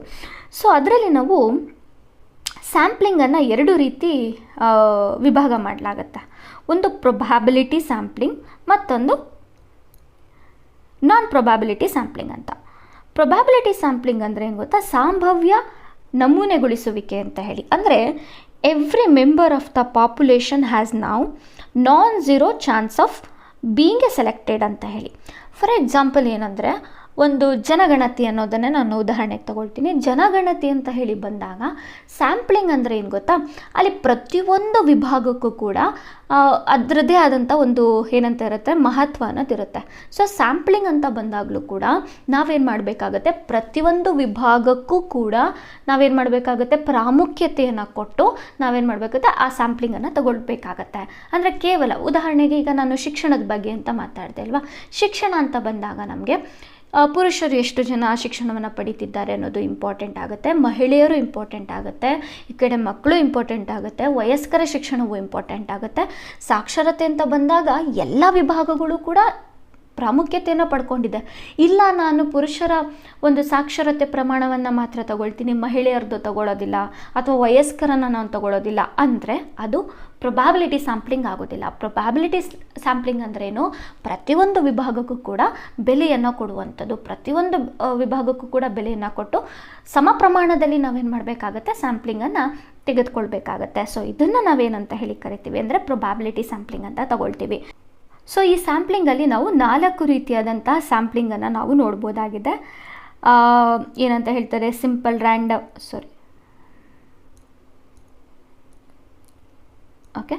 ಸಿಂಪಲ್ ರ್ಯಾಂಡಮ್ ಸ್ಯಾಂಪ್ಲಿಂಗ್ ಆಗಿರ್ಬೋದು, ಕ್ರಮಬದ್ಧ ಅಂದರೆ ಸಿಸ್ಟಮೆಟಿಕ್ ಆಗಿರ್ಬೋದು, ಸ್ಟ್ಯಾಟಿಫೈಡ್ ಇದೆ ಅಂದರೆ ಶ್ರೇಣೀಕೃತ ಆಗಿರ್ಬೋದು, ಮತ್ತು ಕ್ಲಸ್ಟರ್ ಸ್ಯಾಂಪ್ಲಿಂಗ್ ಅಂತ ಹೇಳಿ ನೋಡ್ಬೋದು. ಸೊ ಇದು ಪ್ರೊಬ್ಯಾಬಿಲಿಟಿನಲ್ಲಿ ಬರುವಂಥ ಸ್ಯಾಂಪ್ಲಿಂಗ್ ಅಂತ ಹೇಳಿ ನೋಡ್ಬೋದು. ನೆಕ್ಸ್ಟ್ ಬಂದು non probability. So non probability ಅಂತ ಅಂದರೆ ಪ್ರೊಬ್ಯಾಬಿಲಿಟಿಗೆ ವಿರುದ್ಧವಾಗಿರುತ್ತೆ. ಅಂದರೆ ಇಲ್ಲಿ not every member has chance to being a selected, selection depends on the convenience or the judgement ಅಂತ ಹೇಳಿ ತಗೊಳ್ತಾರೆ. ಅಂದರೆ ಸಂಶೋಧನೆ ಮಾಡುವಂತಹ ವ್ಯಕ್ತಿಯ ಒಂದು ತೀರ್ಮಾನ ಏನಿರುತ್ತೆ ಅಥವಾ ಆತನ ಅನುಕೂಲಕ್ಕೆ ಸಂಬಂಧಪಟ್ಟ ಹಾಗೆ ಏನು ಮಾಡ್ತಾನೆ ಅಂದರೆ ಆತ ಏನು ಮಾಡ್ತಾನೆ, ಒಂದು ಸ್ಯಾಂಪ್ಲಿಂಗನ್ನು ಅವನು ಕಲೆಕ್ಟ್ ಮಾಡ್ಕೊಳ್ತಾನೆ. ಅಂದರೆ ಪ್ರತಿಯೊಬ್ಬರಿಗೂ ಕೂಡ ನಾನು ಪ್ರಾಮುಖ್ಯತೆ ಕೊಡಬೇಕು ಅಂತ ಏನಿಲ್ಲ, ಬಟ್ ನನ್ನ ಅಧ್ಯಯನಕ್ಕೆ ಅನುಗುಣವಾಗಿ ನನ್ನ ತೀರ್ಮಾನಕ್ಕೆ ಬಿಟ್ಟ ಹಾಗೆ ನಾನು ಸ್ಯಾಂಪ್ಲಿಂಗನ್ನು ನಾನೇನು ಮಾಡ್ತೀನಿ, ತಗೊಳ್ತೀನಿ. ಅದರಲ್ಲಿ ಒಬ್ಬರಿಗೆ ಅವಕಾಶ ಸಿಗಬಹುದು ಅಥವಾ ಮತ್ತೊಬ್ಬರಿಗೆ ಅವಕಾಶ ಸಿಗದೇನೆ ಇರ್ಬೋದು. ಸೊ ಅದು ನನಗೆ ಬಿಟ್ಟಿದ್ದು ಅಂತ ಹೇಳುವಂಥದ್ದು ನಾನ್ ಪ್ರೊಬ್ಯಾಬಿಲಿಟಿ ಅಂತ ಹೇಳಿ ನೋಡ್ತೀವಿ. ಸೊ ಇದರಲ್ಲೂ ಕೂಡ ನಾವು 4 ರೀತಿಯಾದಂತಹ ನಾನ್ ಪ್ರೊಬ್ಯಾಬಿಲಿಟಿ ಸ್ಯಾಂಪ್ಲಿಂಗನ್ನು ನೋಡ್ಬೋದು. ಒಂದು ಕನ್ವೀನಿಯನ್ಸ್ ಅಂದರೆ ಆತನ ಅನುಕೂಲಕ್ಕೆ ತಕ್ಕ ಹಾಗೆ, ಜಡ್ಜ್ಮೆಂಟಲ್, ಕೋಟಾ ಸ್ಯಾಂಪ್ಲಿಂಗ್ ಆ್ಯಂಡ್ ಸ್ನೌಬಾಲ್ ಸ್ಲ್ಯಾಂಪಿಂಗನ್ನು ನೋಡ್ತೀವಿ. ಸೊ ಇಲ್ಲಿ ಪ್ರೊಬ್ಯಾಬಿಲಿಟಿ ಮತ್ತು ನಾನ್ ಪ್ರೊಬ್ಯಾಬಿಲಿಟಿ ಅಂತ ಬಂದಾಗ ನಾವು ಸಿಂಪಲ್ ರ್ಯಾಂಡಮ್, ಸೊ ಈ ಟೈಪ್ಸ್ ಏನಿರುತ್ತೆ, ಸೊ ಅವುಗಳನ್ನು ಕೂಡ ಅಧ್ಯಯನ ಮಾಡಬೇಕಾಗುತ್ತೆ. ಆದರೆ ಯಥೇಚ್ಛಿನ ಪ್ರಮಾಣದಲ್ಲಿ ಕ್ವಶನ್ ಹೇಗೆ ಬರುತ್ತೆ ಅಂದರೆ ಪ್ರೊಬ್ಯಾಬಿಲಿಟಿಯಲ್ಲಿರುವಂಥ 4 ಟೈಪ್ಸ್ ಯಾವ್ಯಾವುದು, ಹಾಗೆ ನಾನ್ ಪ್ರೊಬ್ಯಾಬಿಲಿಟಿನಲ್ಲಿ ಇರುವಂತಹ ಟೈಪ್ಸ್ ಯಾವ್ಯಾವುದು ಅನ್ನುವಂಥದ್ದನ್ನು ಮಿಕ್ಸ್ ಮಾಡಿ ಕೊಡ್ತಾರೆ. ಸೊ ಹಾಗಾಗಿ ನಾವು ಅದನ್ನು ಸೆಲೆಕ್ಟ್ ಮಾಡೋ ರೀತಿಯಲ್ಲಿ ಅಧ್ಯಯನವನ್ನು ಮಾಡಿರಬೇಕು. ಓಕೆ, ಮುಂದಿನ ಪ್ರಶ್ನೆಯನ್ನು ನೋಡೋಣ. ಸೊ ಗದ್ಯ ಭಾಗ ಇದೆ. ಗದ್ಯ ಭಾಗದಲ್ಲಿ 41ನೇ ಪ್ರಶ್ನೆಯಿಂದ 45ರವರೆಗೂ ಇದೆ. ಸೊ ಅದನ್ನು ನೀವು ಓದ್ಕೊಂಡು ಆನ್ಸರ್ಸನ್ನು ಮಾಡಿ ದೆನ್ ಓಕೆ ನೆಕ್ಸ್ಟ್ ಕ್ವಶನ್ಗೆ ಹೋಗೋಣ. ಅರಿಸ್ಟಾಟಲ್ನ ಮಾದರಿಯ ಸಂವಹನದ ಅಂಶಗಳು ಯಾವುದು? ಅಂದರೆ ಅರಿಸ್ಟಾಟಲ್ ಮಾಡೆಲ್ ಆಫ್ ಕಮ್ಯುನಿಕೇಷನ್ ಅಂತ ಹೇಳಿ ಕೊಟ್ಟಿದ್ದಾರೆ. ಕಮ್ಯುನಿಕೇಷನಲ್ಲಿ ಅರಿಸ್ಟಾಟಲ್ರವರು ಅವರದೇ ಆದಂಥ ಒಂದು ಸಿದ್ಧಾಂತವನ್ನು ಕೊಟ್ಟಿದ್ದಾರೆ. ಸೊ ಅದನ್ನು ಕೇಳ್ತಾ ಇದ್ದಾರೆ. ಸೊ ಆನ್ಸರ್ ನಾನು ಹೇಳ್ತೀನಿ. ಸ್ಪೀಕರ್ ಇರ್ತಾರೆ, ಸಬ್ಜೆಕ್ಟ್ ಇರುತ್ತೆ ಆ್ಯಂಡ್ ಆಡಿಯನ್ಸ್ ಇರ್ತಾರೆ. ಸೊ ಇದನ್ನು ಅರಿಸ್ಟಾಟಲ್ ಮಾಡೆಲ್ ಅಂತ ಹೇಳಿ ನಾವು ತಗೊಳ್ತೀವಿ. ಸೊ ಇದರಲ್ಲಿ ಕಮ್ಯುನಿಕೇಷನ್ ಮಾಡೆಲಲ್ಲಿ ಭಾಳಷ್ಟು ಮಾಡೆಲ್ಸ್ ಬರುತ್ತೆ ಮತ್ತು ಇದ್ರ ಬಗ್ಗೆ ಪ್ರತಿ ವರ್ಷವೂ ಕೂಡ ಕ್ವಶನ್ ಆಗುತ್ತೆ. ಸೊ ಅದರ ವಿವರಣೆಗಳನ್ನು ನಾವು ನೋಡ್ತಾ ಹೋಗೋಣ. ಸೊ ಈಗ ಆಲ್ರೆಡಿ ನೋಡಿರೋ ಹಾಗೆ ಅರಿಸ್ಟಾಟಲ್ ಮಾಡೆಲ್ ಅಂತ ಬಂದಾಗ ನಾವು 3 ಅಂಶಗಳನ್ನು ನಾವು ನೋಡ್ತೀವಿ. ಸ್ಪೀಕರ್ ಅಂದರೆ ಯಾರು ಮಾತಾಡ್ತಿದ್ದಾರೆ ಅವರು, ಸ್ಪೀಚ್ ಅಥವಾ ಸಬ್ಜೆಕ್ಟ್ ಏನನ್ನು ಮಾತಾಡ್ತಾ ಇದ್ದಾರೆ, ಮತ್ತು ಆಡಿಯನ್ಸ್ ಯಾರು ಕೇಳ್ತಾ ಇದ್ದಾರೆ, ಕೇಳುಗರು ಅಂತ ಏನು ಕರಿತೀವಲ್ಲ ಅವರು. ಈ 3 ವಿಷಯಗಳನ್ನು ಒಳಗೊಂಡಿದ್ದರೆ ಸೊ ಅದನ್ನು ನಾವು ಅರಿಸ್ಟಾಟಲ್ ಮಾಡೆಲ್ ಅಂತ ಹೇಳಿ ನಾವು ತಗೊಳ್ತೀವಿ. ಮತ್ತು ಅರಿಸ್ಟಾಟಲ್ ಮಾಡೆಲ್ನಲ್ಲಿ ಒಂದು ಮಾತು ಹೇಳ್ತಾರೆ ಏನಂತ, the success of communication is depend on the how well the speaker influence the audience ಅಂತ ಹೇಳಿ. ಒಂದು ಸಕ್ಸಸ್ಫುಲ್ ಕಮ್ಯುನಿಕೇಷನ್ ಆಗಬೇಕಂದ್ರೆ ಆಡಿಯನ್ಸನ್ನು ಎಷ್ಟು ಪ್ರಭಾವಕ್ಕೆ ಒಳಪಡಿಸ್ತಾರೆ ಅನ್ನೋದ್ರ ಮೇಲೆ ಆ ಒಂದು ಕಮ್ಯುನಿಕೇಷನ್ ಅನ್ನೋದು ಪವರ್ಫುಲ್ಲ ಸಕ್ಸಸ್ಸ ಅನ್ನುವಂಥದ್ದನ್ನು ನಾವು ಏನು ಮಾಡ್ಬೋದಾಗಿರುತ್ತೆ, ವಿಚಾರ ಮಾಡ್ಬೋದಾಗಿರುತ್ತೆ ಅನ್ನೋದನ್ನು ಅರಿಸ್ಟಾಟಲ್ರವರು ಹೇಳ್ತಾರೆ ಅನ್ನೋದನ್ನು ನೋಡ್ಬೋದು. ನಂತರದಲ್ಲಿ ಶ್ಯಾನನ್ ವಿವರ್ ಅವರ ಮಾದರಿಯ ಒಂದು ಮಾಡೆಲನ್ನು ನಾವು ನೋಡೋದಾದರೆ 1949ರಲ್ಲಿ ಒಂದು ಮಾಡೆಲ್ ಬರುತ್ತೆ. ಈ ಒಂದು ಮಾಡೆಲನ್ನು ಆ್ಯಕ್ಚುಲಿ ಸಂವಹನದ ಮಾದರಿಗಳ ತಾಯಿ ಅಂತ ಹೇಳಿ ಕರೀತಾರೆ. ಏನಕ್ಕೆ ಅಂತ ಹೇಳಿದ್ರೆ ಇಲ್ಲಿ ಸೆಂಡರ್ ಇರ್ತಾರೆ, ಎನ್ಕೋಡರ್ ಇರ್ತಾರೆ, ಚಾನಲ್ ಇರುತ್ತೆ, ಡಿಕೋಡರ್ ಇರ್ತಾರೆ, ಮತ್ತು ರಿಸೀವರ್ ಇರ್ತಾರೆ, ಜೊತೆಗೆ ನಾಯ್ಸ್ ಇರುತ್ತೆ. ಸೊ ಈ ಒಂದು ಪಿಕ್ಚರನ್ನು ನೋಡಿದ್ರೆ ನಿಮಗೆ ಗೊತ್ತಾಗುತ್ತೆ. ಸೊ ಹಾಗಾಗಿ ಈ ಒಂದು ಕಮ್ಯುನಿಕೇಷನನ್ನು ನಾವೇನಂತ ಕರಿತೀವಿ ಅಂದರೆ ಕಮ್ಯುನಿಕೇಷನ್ಗಳ ತಾಯಿ ಅಂತ ಹೇಳಿ ನಾವು ಕರಿಬೋದಾಗಿರುತ್ತೆ, ಶ್ಯಾನನ್ ವಿವರ್ ಅವರ ಮಾದರಿ. ಸೊ ನಂತರ ಬೇರ್ಲೋ SMCR ಮಾಡೆಲ್ ಅಂತ ಹೇಳಿ ಬರುತ್ತೆ. ಸೊ ಇಲ್ಲಿ ಏನಾಗುತ್ತೆ ಅಂದರೆ ಸೋರ್ಸ್ ಇರುತ್ತೆ, ಮೆಸೇಜ್ ಇರುತ್ತೆ, ಆ್ಯಂಡ್ ಚಾನಲ್ ಇರುತ್ತೆ, ಹಾಗೂ ರಿಸೀವರ್ ಇರ್ತಾರೆ. ಸೊ ಈ ಒಂದು ಪ್ರೊಸೆಸನ್ನು 1960ರಲ್ಲಿ ಬ್ಯಾರ್ಲೋ ಅವರು ಕೊಟ್ಟಂಥದ್ದು. ಸೊ ಈ ಮಾದರಿಯನ್ನು ನಾವು ನೋಡ್ಬೋದಾಗಿದೆ. ನೆಕ್ಸ್ಟು ಆಸ್ಗುಡ್ ಶ್ರಾಮ್ ಅವರ ಮಾದರಿ, ಇದು 1957ರಲ್ಲಿ ಬಂದಿದೆ. ಸೊ ಇದೇನಂದರೆ ಒಂದು ಸರ್ಕ್ಯುಲರ್ ಟೈಪಲ್ಲಿ ಇರುತ್ತೆ ನೋಡಿ. ಸೊ ಇಲ್ಲಿ ಒಂದು ಕಡೆ ಸೋರ್ಸ್ ಇರುತ್ತೆ, ಇನ್ನೊಂದು ಕಡೆ ಎನ್ಕೋಡರ್ ಇರುತ್ತೆ, ಡಿಕೋಡರ್ ಇರ್ತಾರೆ, ರಿಸೀವರ್ ಇರ್ತಾರೆ, ಮತ್ತು ಫೀಡ್ಬ್ಯಾಕ್ ಕೂಡ ಇರುತ್ತೆ, ಮತ್ತು ಫೀಲ್ಡ್ ಆಫ್ ಎಕ್ಸ್ಪೀರಿಯನ್ಸ್ ಕೂಡ ಇರುತ್ತೆ. ಸೊ ಹಾಗಾಗಿ ಇದನ್ನು ನಾವೇನಂತ ಹೇಳ್ಬೋದು ಅಂದರೆ ಒಂದು ಸರ್ಕ್ಯುಲರ್ ಮಾದರಿಯ ರೀತಿಯಲ್ಲಿರುವಂಥ ಒಂದು ಕಮ್ಯುನಿಕೇಷನ್ ಅಂತ ಹೇಳಿ ನಾವು ಕರಿಬೋದಾಗಿರುತ್ತೆ. ನಂತರ ಸಾಲ್ವೆಲ್ ಮಾದರಿ ಅಂತೇಳಿ ಇದು 1948ರಲ್ಲಿ ಬಂದಿದೆ. ಇಲ್ಲಿ ಏನಾಗುತ್ತೆ ಅಂದರೆ ಸೂತ್ರ ಒಂದೇ. ಈ ಮಾದರಿಯಲ್ಲಿ who say what, who say what, in which channel, to whom and with the what effect ಅಂತ ಹೇಳಿ. ಸೊ ಪ್ರತಿಯೊಂದು ಹಂತವನ್ನು ಭಾಳಷ್ಟು ಚೆನ್ನಾಗಿ ಇಲ್ಲಿ ಏನು ಮಾಡ್ತಾರೆ ಅಂದರೆ ತಿಳಿಸಿದ್ದಾರೆ ಅನ್ನೋದನ್ನು ನೋಡ್ಬೋದು. ಸೊ ಇದನ್ನು ನಾವು ಸಾಮೂಹಿಕ ಅಥವಾ ಮಾಸ್ ಕಮ್ಯುನಿಕೇಷನ್ ಅಂತ ಹೇಳಿ ನಾವು ಕರಿಬೋದಾಗಿರುತ್ತೆ. ಓಕೆ, ಸೊ 6ನೇ ಒಂದು ಕಮ್ಯುನಿಕೇಷನ್ ಮಾಡೆಲ್ ಯಾವುದು ಅಂತ ಹೇಳಿದ್ರೆ ವೆಸ್ಲಿ ಮತ್ತು ಮ್ಯಾಕ್ಲೀನ್ ಅವರ ಮಾಡೆಲ್ ಆಗಿರುತ್ತೆ. 1957ರಲ್ಲಿ ಈ ಒಂದು ಮಾಡೆಲ್ ಬರುತ್ತೆ. So it is an interactive and dynamic model ಅಂತ ಕರಿತೀವಿ. ಅಷ್ಟೇ ಅಲ್ಲದೆ ಇದು originally created to explain the mass communication ಅಂತ ಹೇಳಿ ನೋಡ್ತೀವಿ. ಸೊ ಇದರಲ್ಲಿ environmental factor, sender, receiver, gatekeeper, feedback, sensory experience and object of orientation, sender and receiver, ಈ ರೀತಿ ಒಂದು ಮಾಸ್ ಕಮ್ಯುನಿಕೇಷನನ್ನು ಎಕ್ಸ್ಪ್ಲೈನ್ ಮಾಡಲಿಕ್ಕೆ ಇರುವಂಥ ಒಂದು ಮಾಡೆಲ್ ಯಾವುದು ಅಂತ ಹೇಳಿದ್ರೆ ವೆಸ್ಲಿ ಮತ್ತು ಮ್ಯಾಕ್ಲೀನ್ ರವರ ಮಾಡೆಲ್ ಅಂತ ಹೇಳಿ ನೋಡ್ಬೋದಾಗಿದೆ. ನಂತರದಲ್ಲಿ ಡ್ಯಾನ್ಸ್ ಹೆಲಿಕಲ್ ಮಾದರಿ ಅಂತ ಹೇಳಿ, ಆ್ಯಕ್ಚುಲಿ ಇದು ಈ ಒಂದು ಕಮ್ಯುನಿಕೇಷನ್ ಯಾವ ರೀತಿ ಇರುತ್ತೆ ಅಂದರೆ ಒಂದು ನಿರಂತರವಾಗಿರುತ್ತೆ, ಚರ ಮತ್ತು ಬೆಳೆಯುತ್ತಿರುವಂತಹ ಪ್ರಕ್ರಿಯೆ ಅಂತ ಹೇಳಿ ನಾವು ಕರಿತೀವಿ. ಅಂದರೆ ಸೊ ಇದು ಡ್ರಾಯಿಂಗಲ್ಲಿದೆ ಒಂಥರ ಸುರುಳಿ ಆಕಾರದಲ್ಲಿ. ಸೊ ಇದೇ ರೀತಿಯಾದಂತಹ ಒಂದು ಮಾಡೆಲ್ ಯಾವುದು ಅಂತಂದರೆ ಹೆಲಿಕ್ಸ್ ಆಕಾರದಲ್ಲಿ ಇರುತ್ತೆ ಅನ್ನೋದನ್ನು ನೋಡ್ಬೋದು. ಇದು ಹೆಲಿಕ್ಸ್ ಆಕಾರದಲ್ಲಿ. ಸೊ ಇದನ್ನು ಹೆಲಿಕಲ್ ಮಾದರಿ ಅಂತ ಹೇಳಿ ನಾವು ನೋಡ್ಬೋದಾಗಿದೆ. ಓಕೆ, ನೆಕ್ಸ್ಟ್ ಬಂದು ಬರ್ನಾಲ್ಡ್ ರವರ ಟ್ರಾನ್ಸಾಕ್ಷನಲ್ ಮಾಡೆಲ್ ಅಂತ ಹೇಳಿ ಇದು 1970ರಲ್ಲಿ ಬರುತ್ತೆ. ಸೊ ಒಂದೇ ಸಮಯದಲ್ಲಿ ಕಳಿಸುವಂಥದ್ದು, ಸ್ವೀಕರಿಸುವಂಥದ್ದು ಈ ಒಂದು ಕಮ್ಯುನಿಕೇಷನಲ್ಲಿ ಇಂಪಾರ್ಟೆಂಟ್ ಆಗಿರುತ್ತೆ. ಸೊ ನೈಜ ಜೀವನದ ಸಂವಹನದಲ್ಲಿ 2 ಪಾತ್ರಗಳು ಸಕ್ರಿಯವಾಗಿರುತ್ತೆ. ಸೊ ಈ ಒಂದು ಏನಂತ ಹೇಳ್ತಾರೆ ಪಿಕ್ಚರನ್ನು ನೋಡಿದಾಗ ನಾವು ನೋಡ್ಬೋದಾಗಿದೆ. ಸೊ ಇದನ್ನು ನಾವು ಬರ್ನಾಲ್ಡ್ ಟ್ರಾನ್ಸಾಕ್ಷನಲ್ ಮಾದರಿ ಅಂತ ಹೇಳಿ ನೋಡ್ತೇವೆ. ಸೊ ಪ್ರತಿಯೊಂದು ಕಮ್ಯುನಿಕೇಷನ್ ಬಗ್ಗೆ ಒಂದು 360 ಹ್ಯಾಂಗಲಲ್ಲಿ ನೋಡಬೇಕು. ಸೊ ಒಂದೊಂದು ಕಮ್ಯುನಿಕೇಷನ್ ಮಾಡೆಲನ್ನು ನೋಡಲಿಕ್ಕೆ ಕೂಡ ಮಿನಿಮಮ್ ಅಂದರೆ ನಮಗೆ ಅರ್ಧ ಗಂಟೆ ಬೇಕಾಗುತ್ತೆ ಅದರ ಸಂಪೂರ್ಣ ಮಾಹಿತಿನ ತಿಳ್ಕೊಳ್ಳಿಕ್ಕೆ. ಸೊ ಹಾಗಾಗಿ ನಾನು ಸಣ್ಣ ಪ್ರಮಾಣದಲ್ಲಿ ಅದು ಪಿಕ್ಚರ್ ರೂಪದಲ್ಲಿ ನಿಮಗೆ ತಿಳಿಸ್ಲಿಕ್ಕೆ ಪ್ರಯತ್ನವನ್ನು ಪಟ್ಟಿದ್ದೀನಿ. ಓಕೆ, ನೆಕ್ಸ್ಟು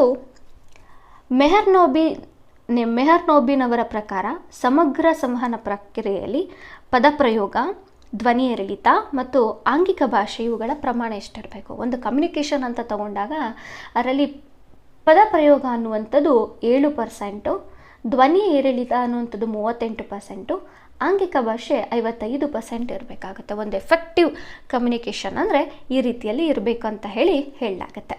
ನಂತರ 48ನೇ ಪ್ರಶ್ನೆ, ತರಗತಿಯ ಒಂದು ಕೋಣೆಯಲ್ಲಿ ಒಂದು ಕಮ್ಯುನಿಕೇಷನ್ ಅನ್ನುವಂಥದ್ದು, ಕಮ್ಯುನಿಕೇಷನ್ ಭಾಗವಾಗಿ ವಿದ್ಯಾರ್ಥಿಗಳು ಕೈ ಎತ್ತುವಂಥದ್ದು. ಅಂದರೆ ಏನಾದ್ರು ಒಂದು ಪ್ರಶ್ನೆಯನ್ನು ಕೇಳಿದಾಗ ನನಗೆ ಗೊತ್ತು ಅಂತ ಹೇಳಿ ಕೈ ಹ್ಯಾಂಡ್ ರೈಸ್ ಮಾಡುವಂಥದ್ದನ್ನು ಏನಂತ ಹೇಳ್ತಾರೆ ಅಂತ ಹೇಳಿದ್ರೆ ಆಲ್ಮೋಸ್ಟು ದೈಹಿಕ ಸನ್ನೆ ಅಂತ ಹೇಳಿ ನಾವು ಕರಿಬೋದಾಗಿರುತ್ತೆ. ನಂತರ ಮಾಹಿತಿ ಕಾರ್ಯವನ್ನು ಸಮೂಹ ಸಂವಹನದಲ್ಲಿ ಹೀಗೆ ವಿವರಿಸಲಾಗಿದೆ ಅಂತ ಹೇಳಿದ್ರೆ ಆ್ಯಕ್ಚುಲಿ ಇದನ್ನು ನಾವು ಪ್ರಸರಣ ಅಂತ ಹೇಳಿ ನಾವು ಒಂದು ಕಮ್ಯುನಿಕೇಷನ್ ಅಲ್ಲಿ ಕರೆಯಲಾಗುತ್ತೆ. ನಂತರ ಕೊನೆಯ ಪ್ರಶ್ನೆ, ಸೊ ಸಾಂಪ್ರದಾಯಿಕ ಮಾಧ್ಯಮ, ಎಲೆಕ್ಟ್ರಾನಿಕ್ ಮಾಧ್ಯಮ, ಹೊರಾಂಗಣ ಮಾಧ್ಯಮ ಮತ್ತು ನವಮಾಧ್ಯಮ ಅಂತ ಹೇಳಿ ಇದೆ. ಸೊ ಸಾಂಪ್ರದಾಯಿಕ ಮಾಧ್ಯಮ ಅಂದರೆ ನಮ್ಗೆ ಗೊತ್ತಿರೋ ಹಾಗೆ ಸಮುದಾಯ ಬಾನುಲಿ, ಭಾಳಷ್ಟು ಹಳೆಯ ಒಂದು ಮಾಧ್ಯಮ, ಮೀಡಿಯಾ ಅಂತ ಹೇಳಿ ನಾವು ತಗೊಳ್ಬೋದು. ನಂತರ ಎಲೆಕ್ಟ್ರಾನಿಕಲ್ ಅಂತ ಹೇಳಿ ಬಂದಾಗ ಪ್ರಸ್ತುತ ಇರುವಂತಹ ಜಾಲತಾಣಗಳು ಅಂತ ತಗೊಳ್ಬೋದು. ನಂತರ ಹೊರಾಂಗಣ ಮಾಧ್ಯಮ ಅಂತ ಹೇಳಿ ಬಂದಾಗ ಭಿತ್ತಿ ಚಿತ್ರಗಳು, ಅಂದರೆ ಹೊರಾಂಗಣ ಭಿತ್ತಿ ಚಿತ್ರಗಳು, ಪೇಪರ್ಸ್ ಎಲ್ಲ ಅಂಟಿಸ್ತಾ ಇರ್ತೀವಲ್ಲ, ಸೊ ಅದೇ ಹೇಳ್ಬೋದು. ನೆಕ್ಸ್ಟು ನವಮಾಧ್ಯಮ ಅಂತ ಹೇಳಿ ಬಂದಾಗ ವಿಡಿಯೋ ಗೇಮ್ಸ್ ಆಗಿರ್ಬೋದು. ಸೊ ಇಲ್ಲಿ ಆನ್ಸರ್ ಬಂದು 4th 1 ಆಗಿರುತ್ತೆ. ಓಕೆ, ಸೊ ಇಲ್ಲಿಗೆ ನಾವು 2024 ಪ್ರಶ್ನೆ ಪತ್ರಿಕೆಯನ್ನು ಒಂದು ಹಂತಕ್ಕೆ ಒಂದು ವಿವರಣೆಗಳ ಸಹಿತವಾಗಿ ನಾವು ಅಧ್ಯಯನವನ್ನು ಮಾಡಿದ್ದೀವಿ. ಸೊ ಇದೇ ರೀತಿಯಲ್ಲಿ 2023, 2021, 18, 17 ಸೊ ಎಲ್ಲ ಪ್ರಶ್ನೆ ಪತ್ರಿಕೆಗಳ ಒಂದು ಇದೇ ರೀತಿಯಾದಂತಹ ವಿವರ ಸಹಿತವಾದಂತಹ ಒಂದು ವಿಡಿಯೋವನ್ನು ಮಾಡಲಿಕ್ಕೆ ಪ್ರಯತ್ನವನ್ನು ಪಡ್ತೀನಿ. ಯಾಕೆ ಅಂತ ಹೇಳಿದ್ರೆ ಪತ್ರಿಕೆ 1 ಕೂಡ ಬಹಳ ಪ್ರಮುಖ ಪಾತ್ರವನ್ನು ವಹಿಸುತ್ತೆ ನಮ್ಮನ್ನು ರ್ಯಾಂಕನ್ನು ಕನ್ಸಿಡರ್ ಮಾಡುವಂತಹ ವಿಷಯದಲ್ಲಿ.